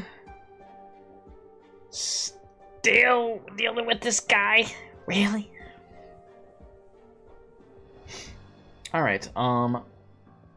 Look how glorious the sky is. My field of research was far from Kirsten's, but I must admit, she has achieved a groundbreaking feat that will instill a fascination in every scientist there is. The scientific blueprint I once described to you is now being displayed to every single person in all its glory. Even those who are arrogant can now bask in the light of science. How blessed they are to be born in this era. Will there always be someone like you under every dream as big as this one? What you should really be asking is, why there must be... Okay, yeah, why there must be people like me. Why must there be people like me? To push dreams this big into reality. This question shall haunt you forever. I only know how to judge right from wrong, just like what I'm doing to you right now. Thank you. My ambitions, dreams, and failures are residing with you, for you to make your judgment. So in the end, I will also give you a gift. A gift? Rosmontis turns her head back, sitting in his wheelchair. Loken has his eyes closed and suddenly passes away. Bruh. I'm beginning to understand what's going on. You did all these things just to see me, right? You just didn't want to die alone. You want to be remembered by me and live on within me. But no, I came here just to watch you die. Rosmontis takes out her diary from her pocket and writes a line in it. The criminal Loken Williams has received the trial he deserved. Rip, bozo. She stares at the line for a while before putting the diary away. I got this, don't worry. You're done, buddy. And now, I've forgotten you. I should go find the doctor and Cal. He said, shame we're not in this conversation. I would like to add another kick choice before he dies. Yeah, I mean, I went for the punch, but I'd go for the kick and kick him. Well, bro, in that damn wheelchair, yeah. You said, ah, yes, you want to forget him, yet you record to remember. Yeah, yeah, she did put that in the diary, huh? But hey. We didn't give him what he really wanted. He wanted Rosmontis to kill him.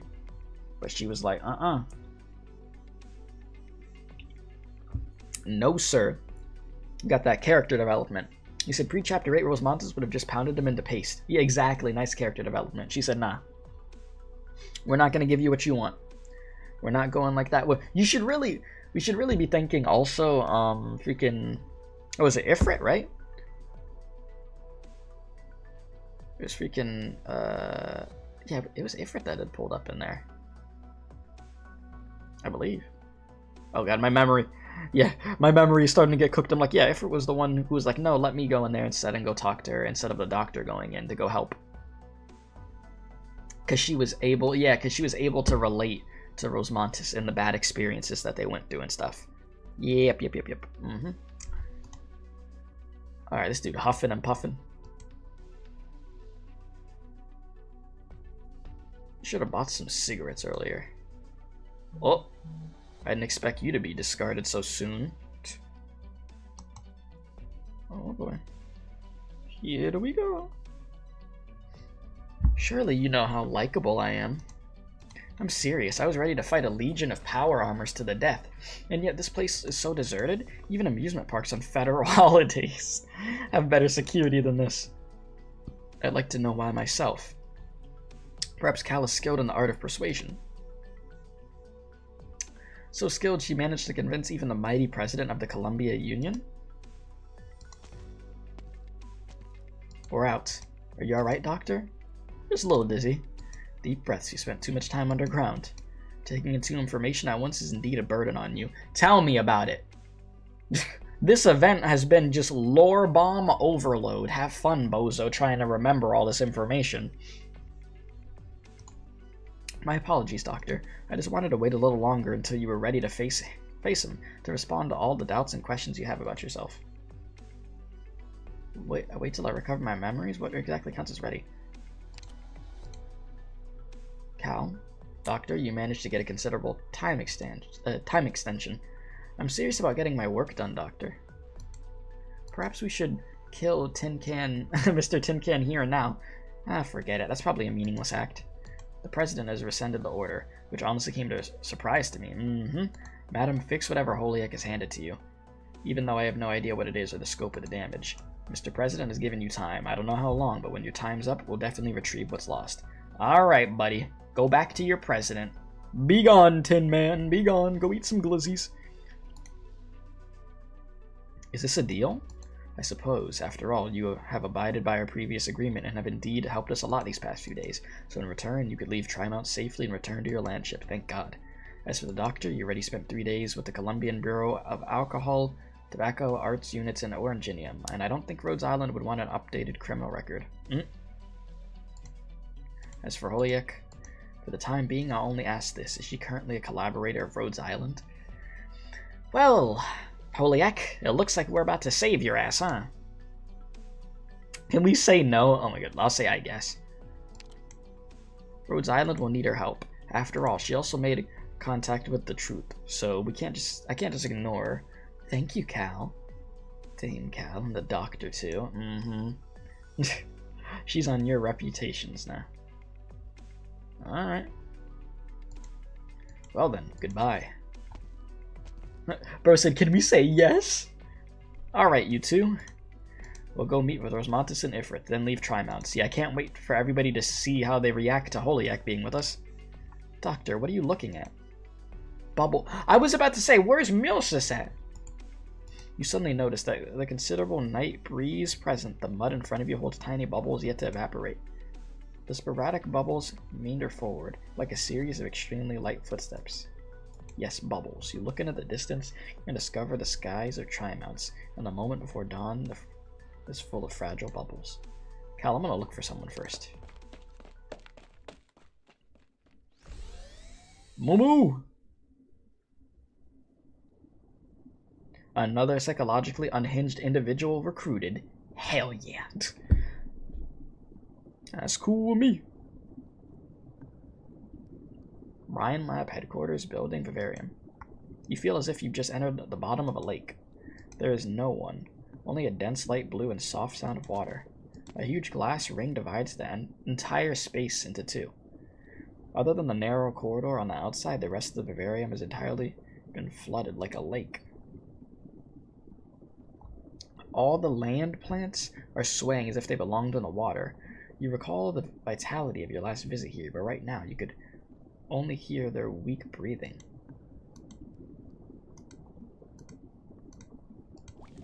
A bubble floats from the pale fur and is rocked by the current, looking as if it could pop at any moment and disappear without a trace.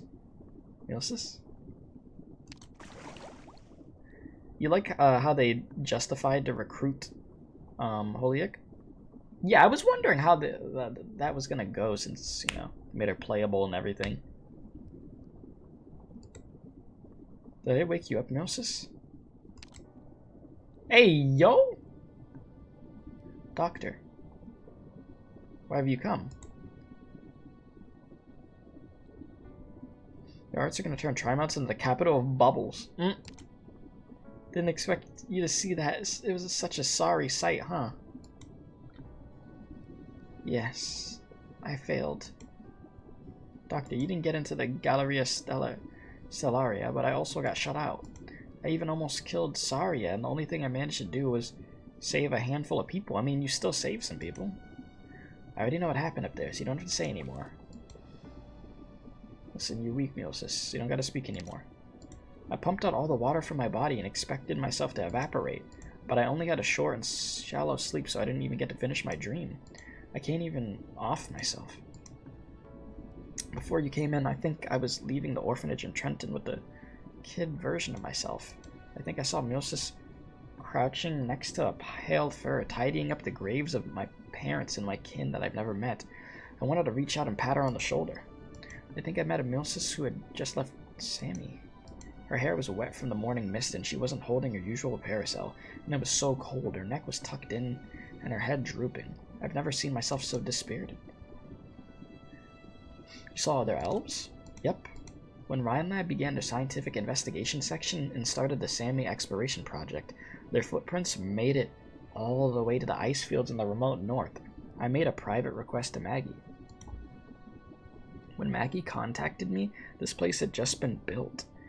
This tiny vivarium that shouldn't even exist on Terra is an elvish garden. There we go. I found them following the coordinates Maggie sent me. I've been streaming 3 hours? Where the hell did the time go? How? What?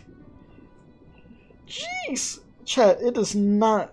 Oh my god. It does not feel like that at all. Like, how? How the hell did that happen? Maggie is Megalian. Isn't that the penguin?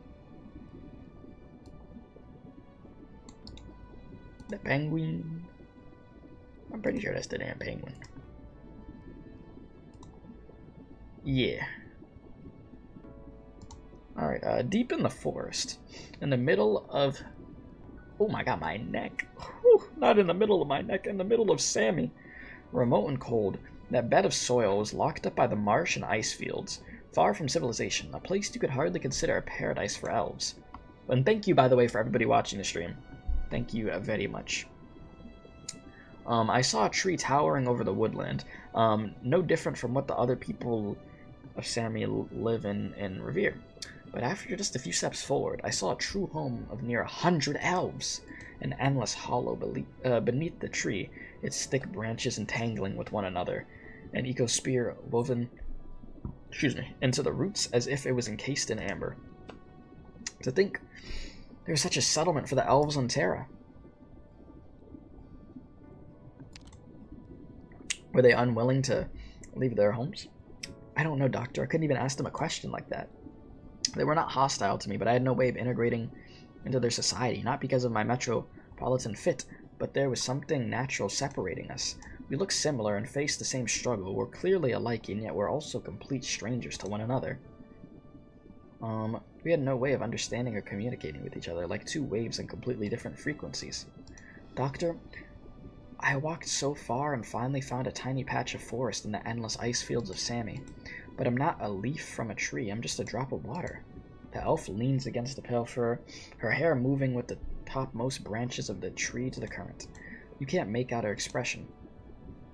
But you still wanted to move the vivarium into the Galleria Stellaria. Blah.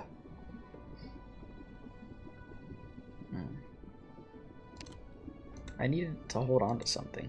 But Kirsten abandoned me, abandoned everyone, and the so-called future that she's left for us. Yeah, she packed everybody up. She really did. Kirsten disbanded the components control section. Sorry I was thrown out of the... Yep, yeah, she got thrown into deep space. Yep, almost turned to dust. Yep. Dorothy got herself in trouble because of the stuff at Site 359. Ferdinand has thrown himself into to the army, and Parvis, the old goat, seems to have died too. Yep. The only thing I could only reminisce about things that have already turned to bubbles. To me, they were once as precious as fresh air with hardly any oranginium dust. They kept me from being so lonely. Doctor, if I was destined to always be alone...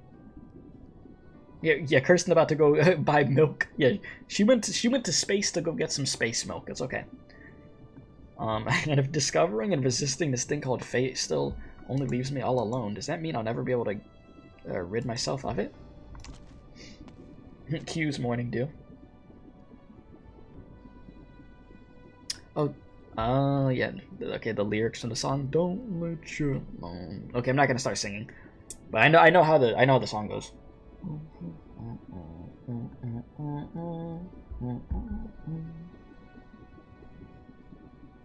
The song's playing in my head. You said that explains why everyone's dad that buys milk is never to be seen again. They're buying it in outer space. Exactly. See, you get it. I'm glad we cleared that up. You attempt to get closer to Milsis, but through the glass and the dense lake, she seems to be far away. I bid farewell to someone before coming here. Who? A friend. So besides Saria and the gang, you knew someone else in Trimounts? From the sound of it, you can't have seen them recently. But they left Trimounts so soon after your reunion? I should say that my timing was just right. He was my kin. Kin? Then did they leave Trimounts to go back to your homeland? You know, I was actually really curious about where you came from. I did some investigating, and The other time I snuck into Rhodes Island, I even tried looking for your files, but I found nothing. Is that because it's a secret, or have you been trying to find the answer? Just like me. Perhaps. I want to know, when you met your kin, did you still remember what you were feeling then? Did you recognize each other easily? Could you understand each other? Could you provide comfort for each other's suffering? Never thought he'd exist. I was unprepared, and I understood some of his answers, but my bewilderment only grew. In the end, I only had enough time to see him off. No wonder you look so exhausted, Doctor. You stop moving, and Milsis looks into your eyes through the glass across the still water. So you also get lonely. I mean, hey, everybody does. Not frequently, occasionally. Occasionally. And have you ever wavered in your resolve? Would you doubt the significance of certain things because of it? Rhodes Island, the operators and friends by your side. That person who you forgot but still have been searching for. And yourself? Doctor, this vivarium will shut down soon, so you should get out of here. You finally find the switch, and the glass layer opens in response, but the layer without its banks do not pour out. It does not pour out. Every drop of water held is still by an invisible force. Like a bubble about to pop, the alpha is about to escape into the leaves of the pale fir tree. You step into it. Hey, yo. You'll drown. Man, I can't swim. Don't worry about me. I just want to sleep a bit longer. A bit more.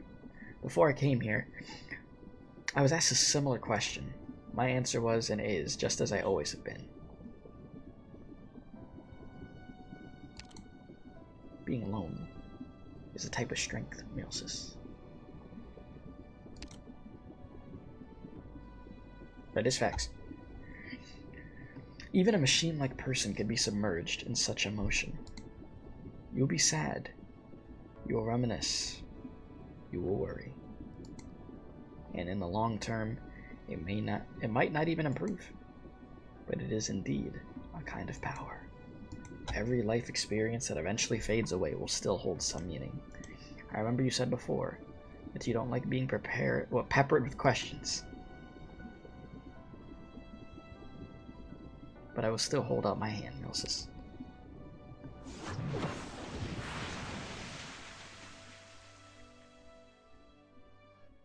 And they lived happily ever after. That's the end of Arknights. Oh my god, congratulations. The end of Arknights, totally. Yeah. The game's over. There's totally not a fourth reading stage right there. Nope. We're done. That's it. See you later, chat. I'm out of here. No. I'm just kidding. I'm just kidding. Continue the elf bloodline. Oh lord. Continue the elf bloodline. Alright, boys.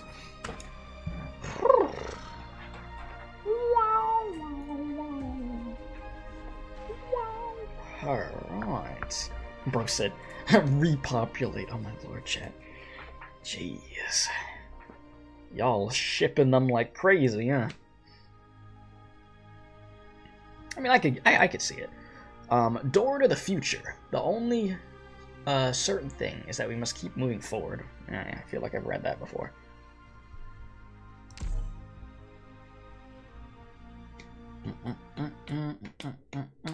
Alright, this should be a lot shorter. Yeah, what is this, a prison cell?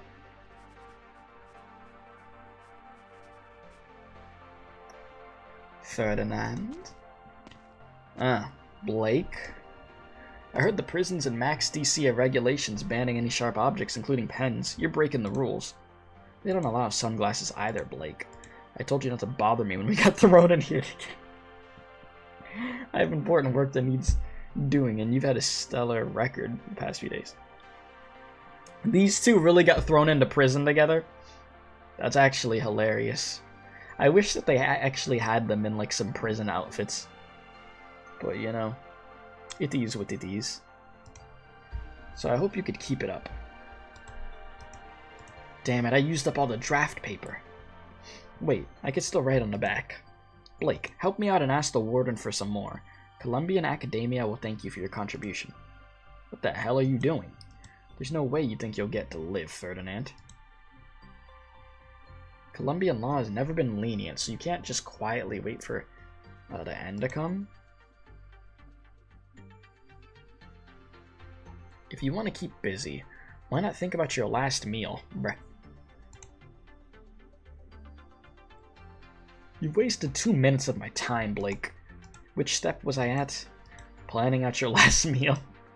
You think you're so funny, huh? You have no idea just how significant my work is. Over the next century, any researcher arrogantly trying to step into the field of high-energy physics in vain will have to engrave my theories into their mind. They will praise my name, regard me as a king, a prophet. Yeah, what a king you are in this prison cell. Look at our King Ferdinand, boys. He's truly cooking. Look at you. Oh yeah, man. Death? So what if I die? Just you wait, Kirsten. You think you're so amazing? It's Ferdinand Clooney who has brought the truth back down the ground, you idiot! Huh? The prison lie. Oh, and this dude's just chilling. I'm glad to see you so hale and healthy, sir. Oh, of course, it's all thanks to you. A few days ago, I heard some terrible rumors about Tri-Mounts, but it's all in the past. I'm grateful that our Columbia has so many outstanding law enforcement personnel like you, so this dude got off scot-free over here. He's big chillin'. I hear you're about to get promoted, even. Being a state attorney will bring out the best in you. It's honestly nothing compared to your business. Rhinelab has expanded its technological investments and purchased more than a dozen labs in various fields. I used to not care about financial news at all. But now, with a friend like you, Justin Jr., I have to do more than just stare at these cast iron railings in a daze like I did before. I'll give you some stock tips. I'm glad to see you taking fate into your own hands. But I did come here on proper business. Those two? I already got orders from above. Go ahead. Just as before, it's nice to be working with you. Likewise. I have one more question. Which one did you want now? Just like before, madmen and freaks.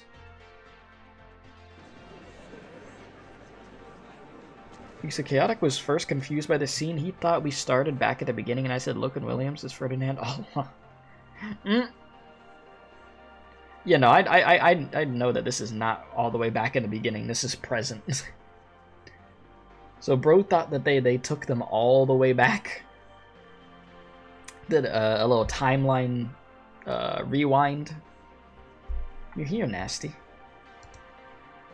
An intern meeting notice sent by was sent out by the already dissolved components control section. It's only been 2 weeks and they've already reorganized Rhinelab. Hello guys, what's up? How you doing? It's not just Rhinelab. Bro, I thought that said Voldemort. Volvort and Beach Umbrella 2, the top tech companies in the company. Well, in the city, sorry, but the top 5 companies in the company, yeah? Have all received notices and sent their representatives here. You said Ferdinand, 5-star operator, Nasty, 6-star operator incoming.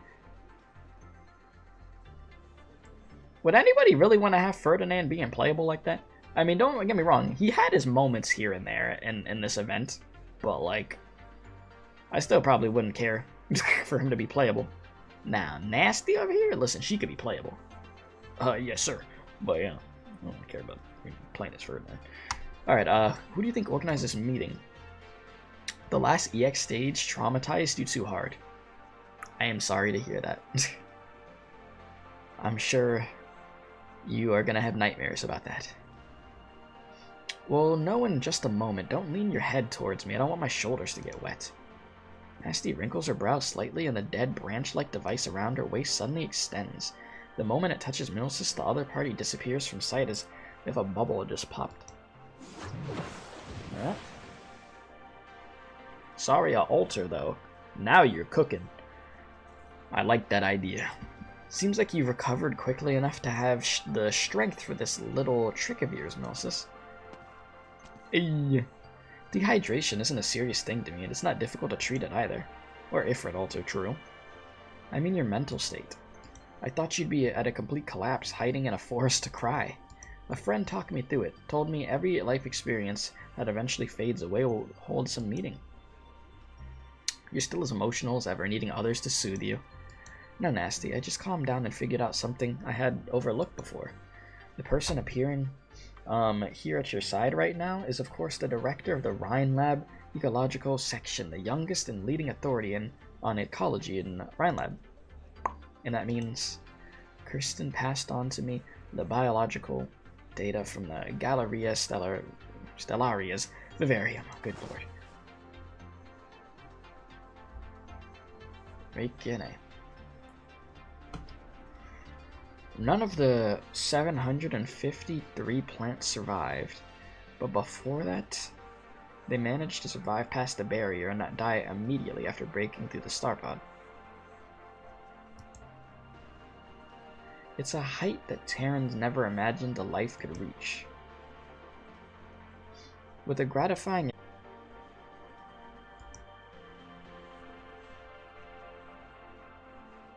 Oh.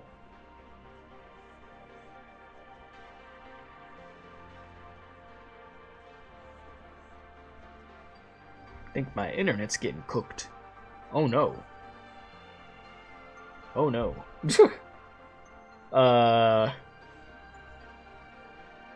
Internet, are we alive?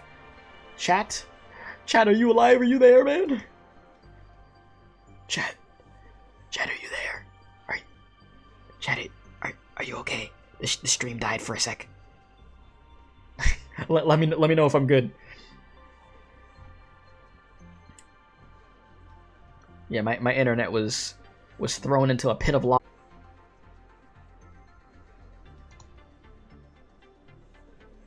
Want to make sure everything is fine. Y'all are probably... Oh. Uh-oh.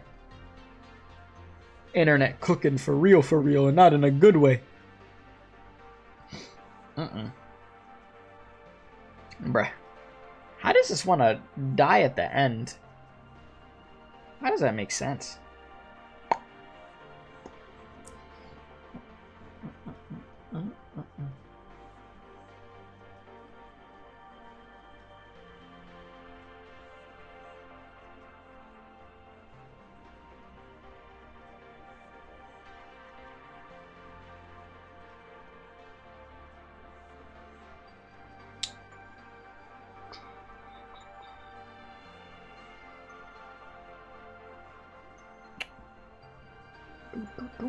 Are we alive? We good?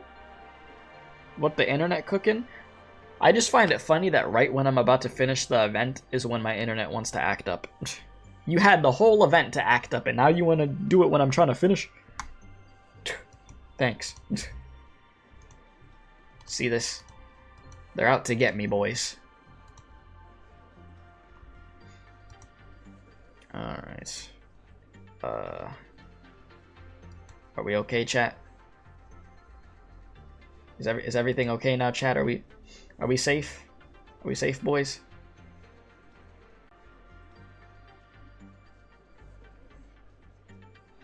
Bro said we're as safe as turkeys on Thanksgiving. Oh yeah, no, we're slaughtered. We are literally slaughtered. The pits. Huh. What happened?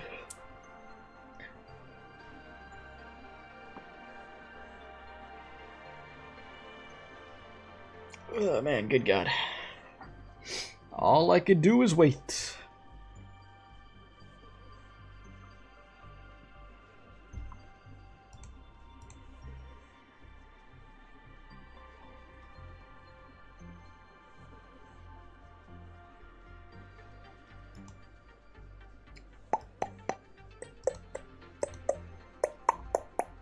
Internet, can we just stay alive, please? I'm begging you. Messy.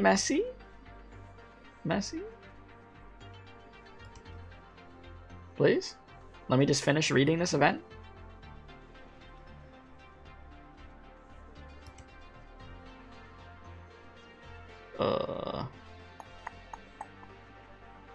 Alright, chat, Can you put a 1, like put a 1 in the chat if you could see my like if you could hear me? We good? Yeah, put a 1 for me. Bro, put a 0. Okay, buddy. Jeez, man. Literally, like, isn't that crazy? My internet waits to the very end of the event, and it's like, all right, now we got him. Like, let's stall this out. All right, let's try to get this done quick, because Lord knows what the hell goes on this freaking internet. All right, Nasty, I know what your dream is. Okay, the Sarkaz's promised land could also be in the sky. You must have collected the data encompassing the entire duration of the Galeria's launch into the skies, right? Well, I was standing close enough that day. The fireworks from the energy sputtering everywhere very much resembled the sparks generated from the gears and the future turning. So you're saying that's enough to propel yourself back into research on many platforms that will be bigger and more stable? Or does it mean that you've already begun? That was rudimentary. That was the rudimentary prototype of a city. No one ever said that nomadic cities could only crawl on the ground. Yeah, I've been streaming 3 hours and 26 minutes. And for me, I could fill the city up with life. So now our goals are aligned. To use your words, we're now going the same way. Let's go. The meeting's about to start.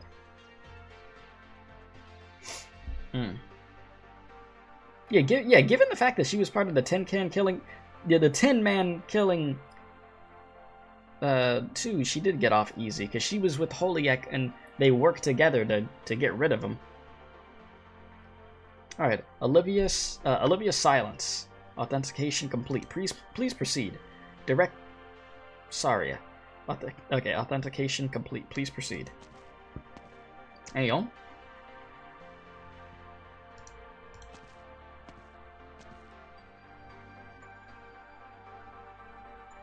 They walk through the long corridor one after another, neither of them speaking a word, but both enveloped in quietude. They stop at the door of the conference room. Saria, ask anything you have in your mind. Are you really ready? I thought you would have already thought this through while you were recovering. Science exists to transform society. This I don't doubt one bit. Likewise, I could also confirm the significance of Control's actions, and there is no researcher that hasn't been stunned by the tear in the sky. But the real question we face is what now? There's a rip in the sky, and the truth has emerged before everyone's eyes. And there's no reason to ignore its existence, but if we all raise our heads, it doesn't mean the problems under our feet will simply disappear. In science, once the current understanding of something has been toppled, the pace of progress will not be suspended, but accelerated. So yeah, basically, freaking Kirsten she made it up there, she got rid of everybody, and she succeeded in what she wanted to do, huh? And now there's just a big tear in the sky?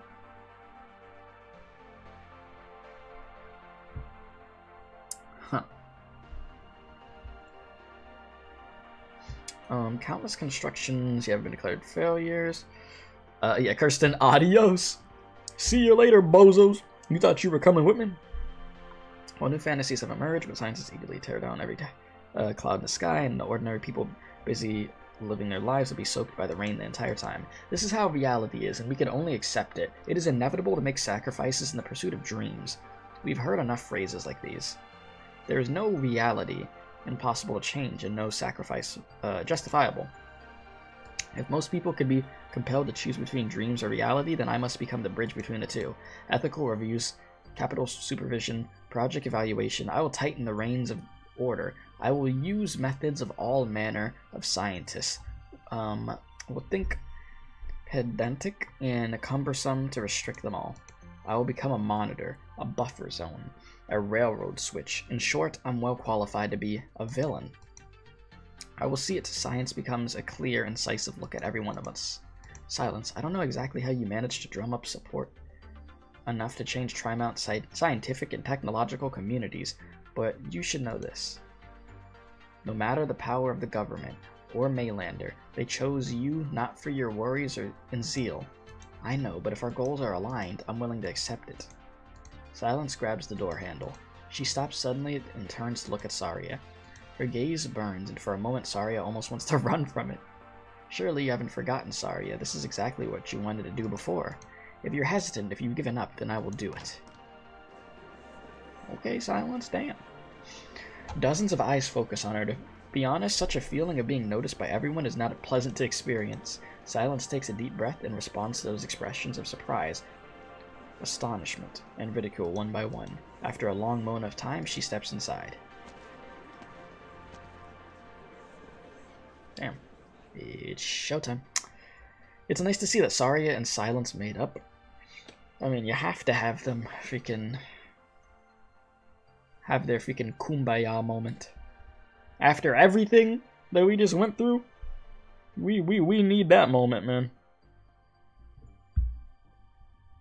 Hello everyone, my name is Olivia Silence, sponsor of Trimount's Ethics and Scientific Research Joint Declaration. I stand here today because...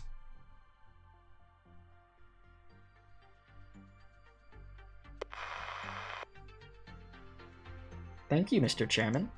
No. Back then I merely provided Miss Penny with an audition opportunity in Rankwood. It is truly nothing compared to the help you've provided us this time. Yes, the girl is probably, most probably just about to drown in the pool of various company representatives. I do hope that she'll be able to handle the situation after all. This is going to be the new normal for her in the future. Such worries are indeed superfluous.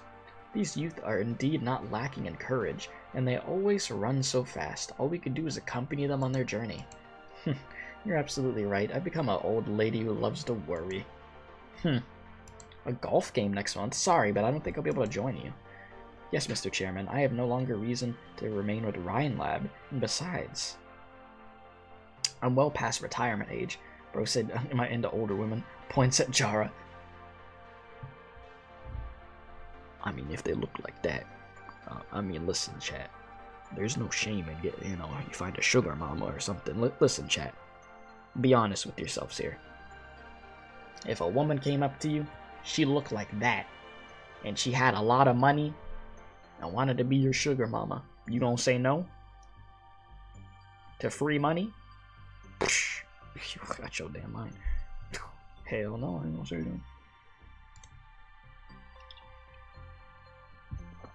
Alright, this should be a long and extensive vacation. I'm so sorry, Miss Jara, but I've got the wrong way. I just asked the nearby residents, and if we could change direction now, we still might be able to make it to the nearest nomadic city for a pit stop. You said no as it goes against my code of ethics and psychology practice.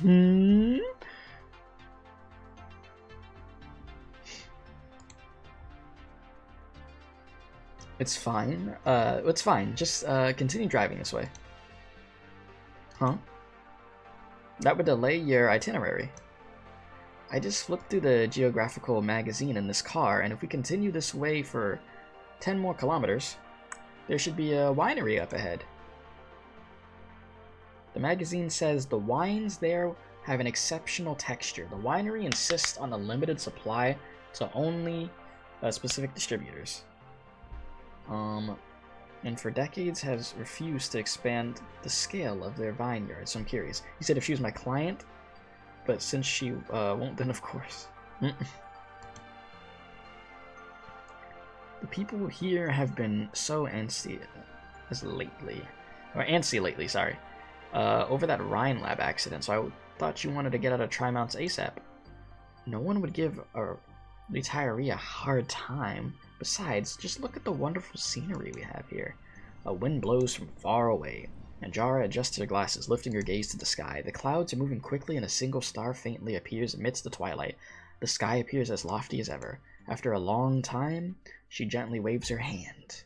The driver, thinking she was calling him, and quickly opens the door for her. Safe travels. Let's go.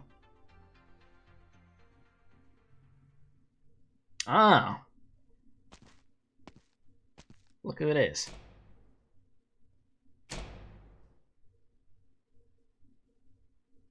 Galleria Stellaria, service cabin, shutting down.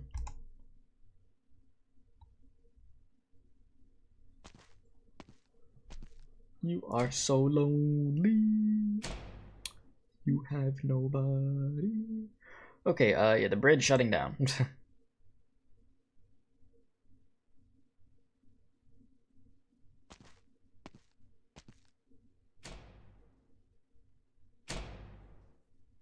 Damn, but you gotta pay bills in space.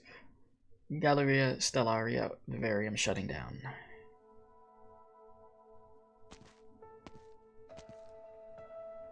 Ah, lone trail.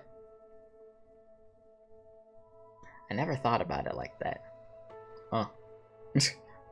5 days, 8 hours, and 43 minutes according to Terra's time. After breaking through the barrier, the Galleria is persisting beyond my expectations.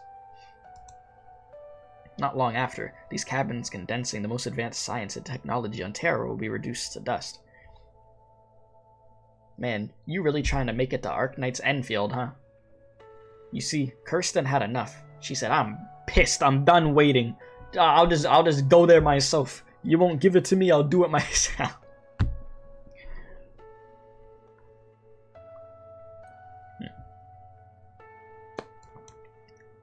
All right.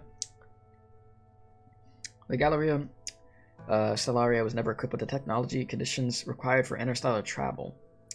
I still remember. She's the true Miss Universe. Okay, that's actually a good one. I will give you that. That's actually... That was clever. I still remember Friston scoffing at Nasty's plans when she handed them over. And now I will lie down in the life support hibernation pod that Loken developed. We could never simulate the actual environment back on the ground, so I'm not exactly how long I could you're not sure how long you could survive.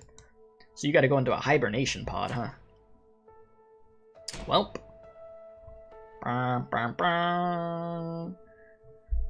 Galleria Stellaria Planetarium shutting down.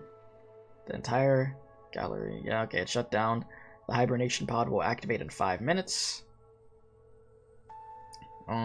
Please be seated at once. Yeah, see you in Enfield. Freaking hibernation pods. The universe. The first time I learned of this concept from Friston, I had no way of envisioning how encompassing, boundless, magnificent, beautiful, and touching it could be. It stretches past our horizons, exceeding what we have constructed with our barren imaginations, beyond what words can describe. A pity I could only record my words as an audio file. From what I could see through this boundless curtain that has made it difficult to discern any colors, our Terra is surrounded by stardust with no fulcrum or rope supporting it as it rotates on its own and by itself. The stars blend. There we go. The stars blend into one another, and any measurement of distance or shape is meaningless. This universe is so deep that it makes you speechless. It makes you feel a deep sense of awe. As I observe with just the naked eye, the stars look similar to Terra. These were once in our visions. Mere decorations dotting the sky, the night sky, but they share the same existence as us. Perhaps life also exists on them. The same flames of love and hate, terrible disasters, grand plans and romance, as well as mundane struggles and persistence going on stage over and over again. Their history written within the creation and destruction of their civilizations, within innumerable magnificent miracles, names that shine, and bloated titles added onto the footnotes before they could all return to dust. Do they know a universe exists? Are they our enemies or neighbors we could get along with? If it's possible, perhaps everyone should try to understand us from this position, to understand the land, the sky, the sea we rely on to live. To understand where we exactly are in the history of humanity, and where exactly that entire history belongs in the universe. Only then will we be qualified to consider what direction to head in. Oh. The life support hibernation pod will close in 1 minute. Please be seated immediately. Repeat. Yep. Pre-hibernation record. Vital signs are normal, emotions are relatively stable. It is truly gratifying to see that all the plants are still here alive. A pity Milsis has no way to obtain this data. Throughout Kirsten's life, there's only been 2 times where she truly felt alive. The first time, Saria, when I brought you back to my hometown on that hillside when I told you about the beginning of everything. The second time, is now, as I just realized mine and my parents' dream. Whatever happens next is merely the start of a continuation. On a clear night, find a spot with a wide and open view and set up a telescope. There will be a single star twinkling for you in the sky.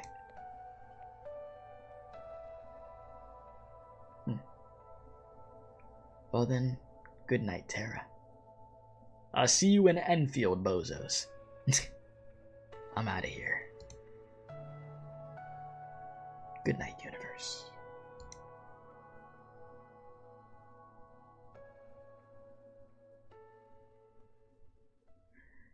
If in a century or a millennium our descendants walk among the stars, the masses will sing her praises. Bro, I'm about to sneeze. Give me a sec. Excuse me. Sheesh. Who are you? A guardian lacking any purpose, watching over kin, brothers, and compatriots who will never wake up. What are these? Life support devices far beyond what your comprehension. They do not rely on on the oranginium you are familiar with. Excuse me, but tens of thousands of years is enough to wear them down to nothing.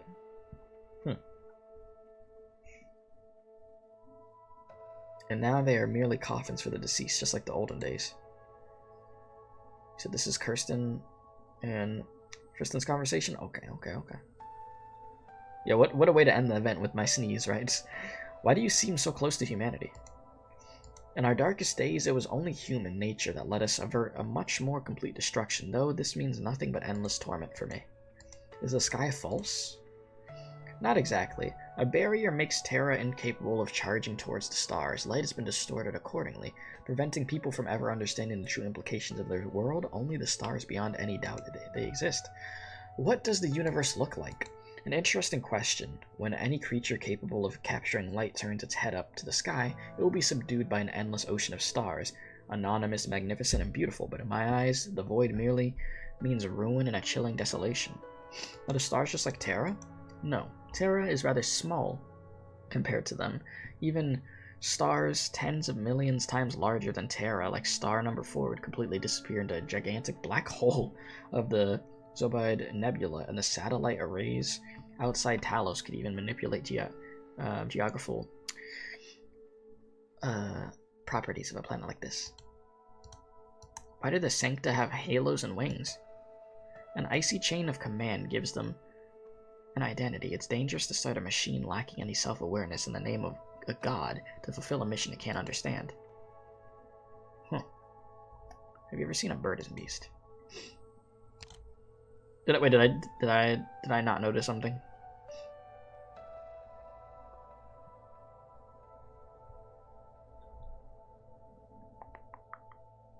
Okay.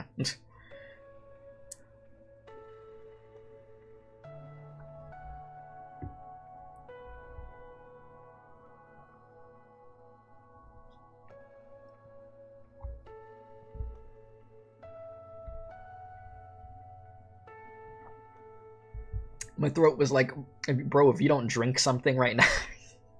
I had to give myself a sec. Freaking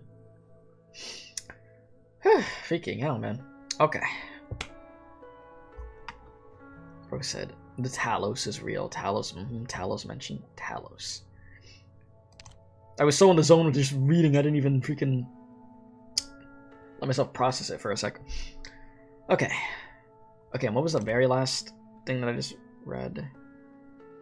Okay, yeah, the Sancta thing. Yep. Okay. The creatures known to you as burden beasts have not changed too drastically in the course of evolution.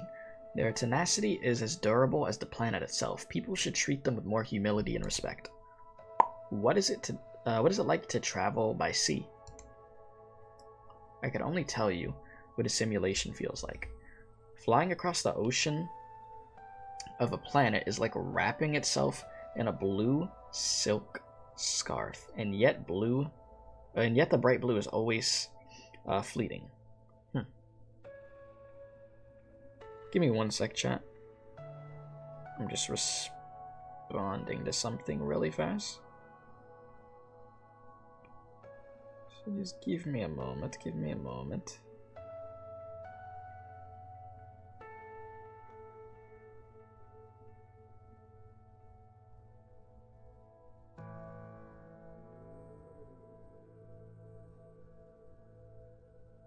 Okay. I'm good. Sorry about that. You said I watched a stream of someone trying to read Lone Trail event in one day and it wasn't pleasant. Reading everything in one day for this? Yeah, you're out of your mind, buddy. That's a terrible idea. That is a terrible idea. Like what the hell? Why would you do that? But I do see why this event, like, with multiple things here, of how this freaking connects into Enfield. Which is why people were like, oh, it makes sense that you dropped Lone Trail and then all these trailers for Enfield so close to each other. Well, at least the global version, it made sense. Because, you know, everything was so close. I mean, if you were on the CN version, you've been played Lone Trail for a hot minute, and then you got the Enfield trailers. But it was like perfect timing for us over here. Most definitely. You said, by the way, this is First and Preserver. Yeah, and Kirsten Convo. Yeah. Mm-hmm. No, you're good. No, don't worry about it. I was told right as the conversation was starting that that's what this conversation was. But you're good. But yeah, thank you for letting me know, though. It is all good. Okay. I can only tell you what a simulation feels like. Flying across the ocean of a planet is just like wrapping yourself in a blue silk scarf.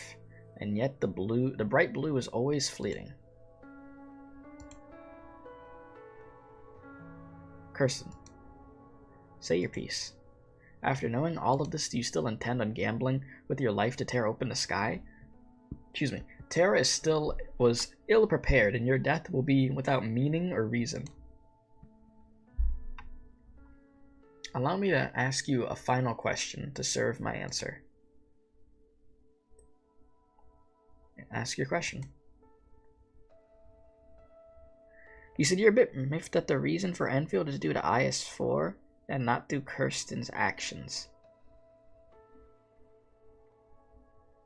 Yeah, I feel like it would have been cool if they would have done it, dude. Yeah, huh. Damn, bro, so I have to play IS-4? Ooh. Listen, chat, you know, me and integrated strategies, we don't get along, man. Me and that mode, we don't get along with each other. It's not good with me, man. I'm just not saying the mode's not good. It's just me and the mode are not good with each other. We don't mesh, you know? Oh lord, IS-4 gaming. Bro, I barely did IS-3. Freaking, eh? Alright, our careers, cities, homes, art. As well as our cruel history. Suffering, war, catastrophes, the arrogance that destroys everything. Trends of thoughts and ideals. Greatness granted by others and equality gifted from birth. This civilization born on this tiny patch of wilderness and everything that we've ever loved without compare.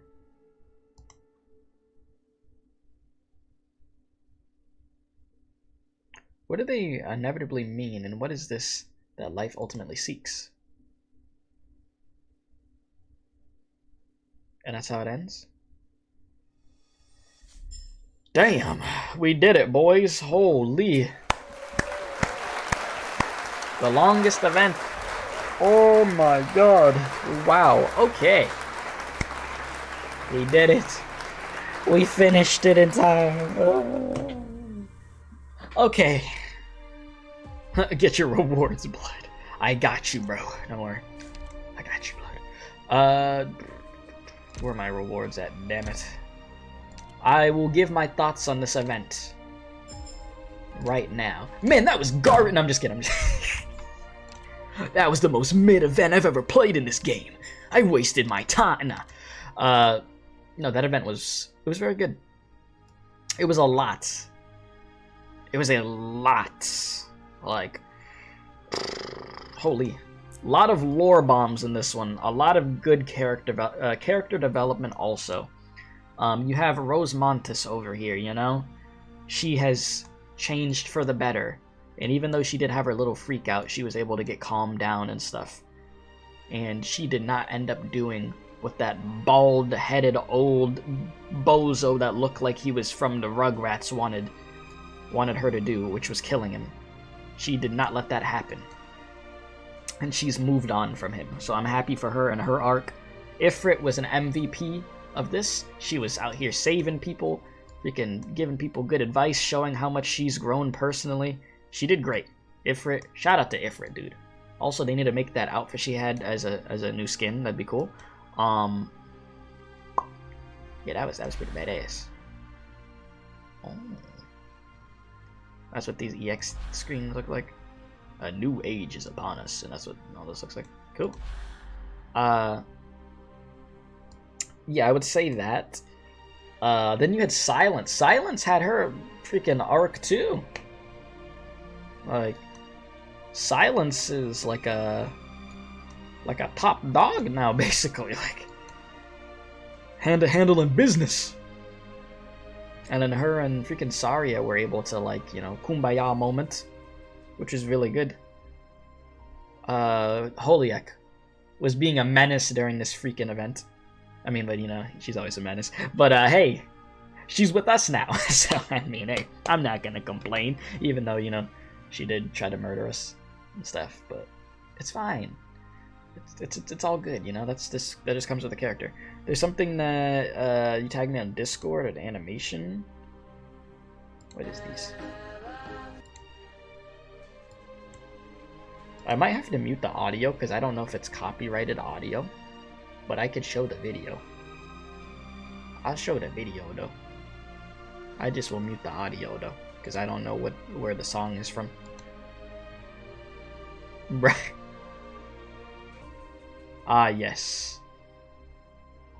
This sums up... Oh my god. Is that a freaking constellation? Oh, y'all can't see it. Give me a sec. Give me a moment. Where is this it? Yeah, look at that, bro. That's funny. No, that was good.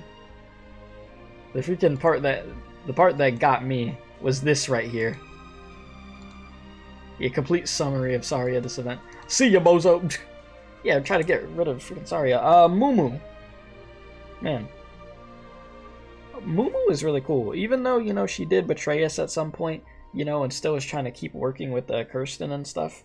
Mumu was cool. Yeah. And Saria took a freaking beating in this event. DM, alright. Let's see here. Oh, give me a sec. Good night, Terra. You saw the true stars in the sky. The sun rises again. May starlight ever be in your heart. What is this? Good night. The final words from freaking Kirsten. Talking about some good night.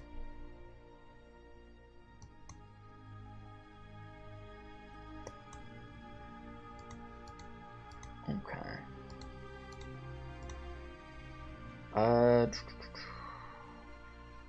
It should say Saria was not the imposter at the end. Wasted opportunity. Oh my god. Freaking Among Us reference. And the fun facts that I wrote you. Just reading.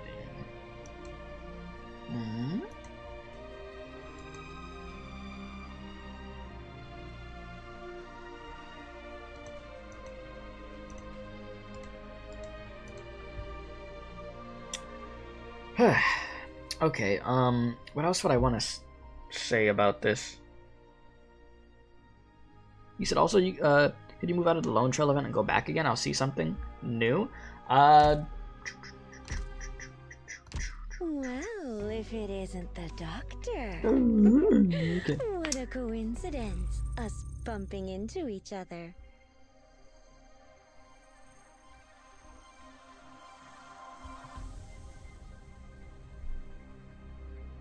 Is this how this looked before, or is this new? Listen, bro. My brain is cooked again, chat. It's 5 in the morning.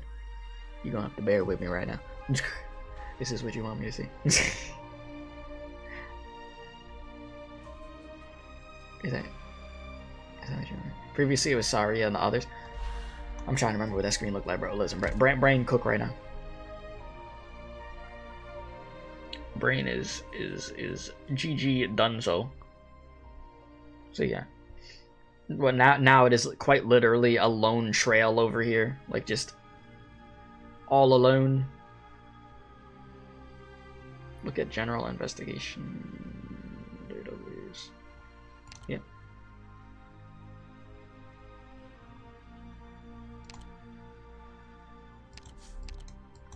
Damn.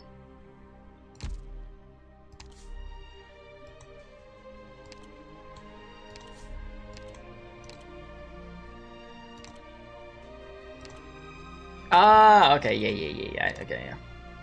Right. It was this before. Mm.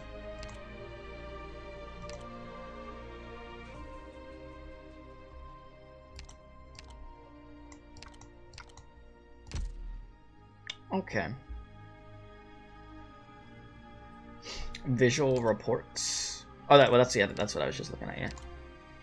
And I could set it as the main menu. Oh. You said first one's better because of Holiek? I mean, obviously this one's gonna look sick, but this one, yeah, has freaking meaning behind it. I mean, off she goes.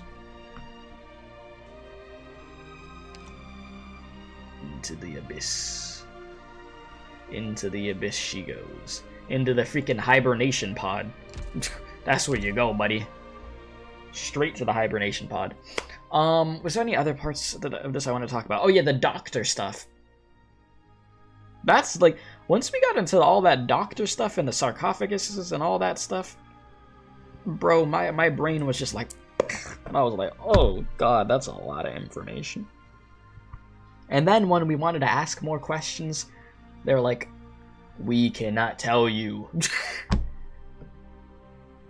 Cow cannot tell you. And I was like, But I'll unlock more by investigating more. Yeah, I'll have to try to do this investigation thing as quick as possible, and then I'll try to do those EX stages and stuff. I'm not doing that right now, but I mean, I got a little bit of time left, so I'll do that.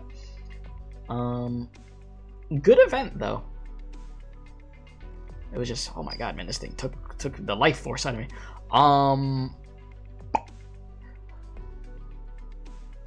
I wouldn't say it's my favorite event of all time, but I think it was an important event with a lot of good character development in it. I'll say that. Okay, I need to grab this. Bonk. Damn, I still need one more of these. Sheesh. Alright, well, I'll be able to grab that in a little bit. That's fine. Yeah, you said this is just intermezzi. I doubt they show the truth about the doctor and some side event. Yeah, that's what I was saying when they were starting to like reveal all this information. I'm like, I'm surprised they're revealing this in a side event. Thought it'd be like main story or something. So yeah. Orange and Priestess are connected, not just connected. Tristan said that she's the start of the madness, and we are close to her. That alone is pretty huge info. You're like, hey, take some scraps over here, right? Or take a little piece of this grilled cheese sandwich. We'll let you eat a little bit with this lore, and you're not getting the rest of the sandwich, okay? You gotta wait.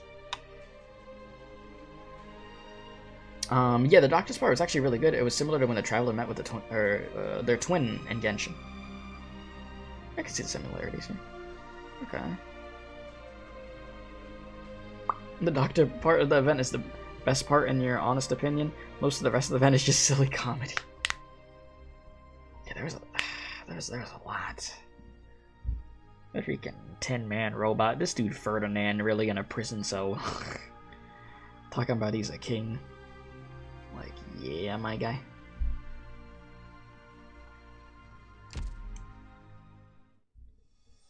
Let me see something. What is this? What is the stuff that I have done? I did this. I did this, right? I don't think I ever did Coda Brawl. Never ended up doing it. Don't think I did that. I am aware of what happens here. I think no, I did do this, didn't I? Jesus, chat. I'm starting to. It's starting to mesh all together of what I have done and haven't done. I don't freaking remember at this point. We did that, right? I didn't do this, but I watched a video on that. We read this and did this. We did this.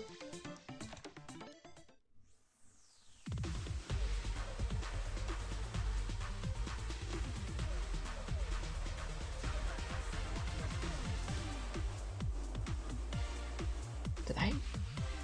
I don't think I read this. Right? I don't think I read Near Light. I feel like I didn't. I don't think I did. I definitely didn't read this.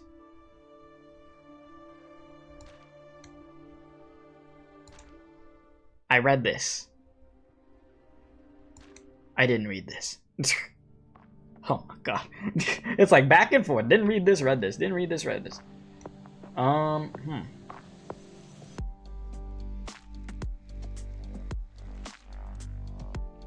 Out of the events that I could think of off the top of my head, I have not read Stultifed a Novice. I wasn't home when Stultifed a Novice was going on. Like I was there when it first started, but then I was gone for a bit. I read Undertides though. I did do that. Yeah, I think probably my favorite event would have to be between the Syracuse Anno one and Undertides. Those two were crazy.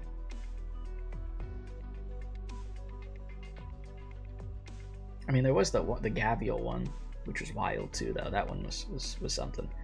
But yeah, that freaking Undertides, man, that thing was nutty. I do have to say. Yeah, that Ideal City over there with the Gavial and stuff. Alright, boys. I'm out of here. I'm done. As you could tell, brain is done after all this reading.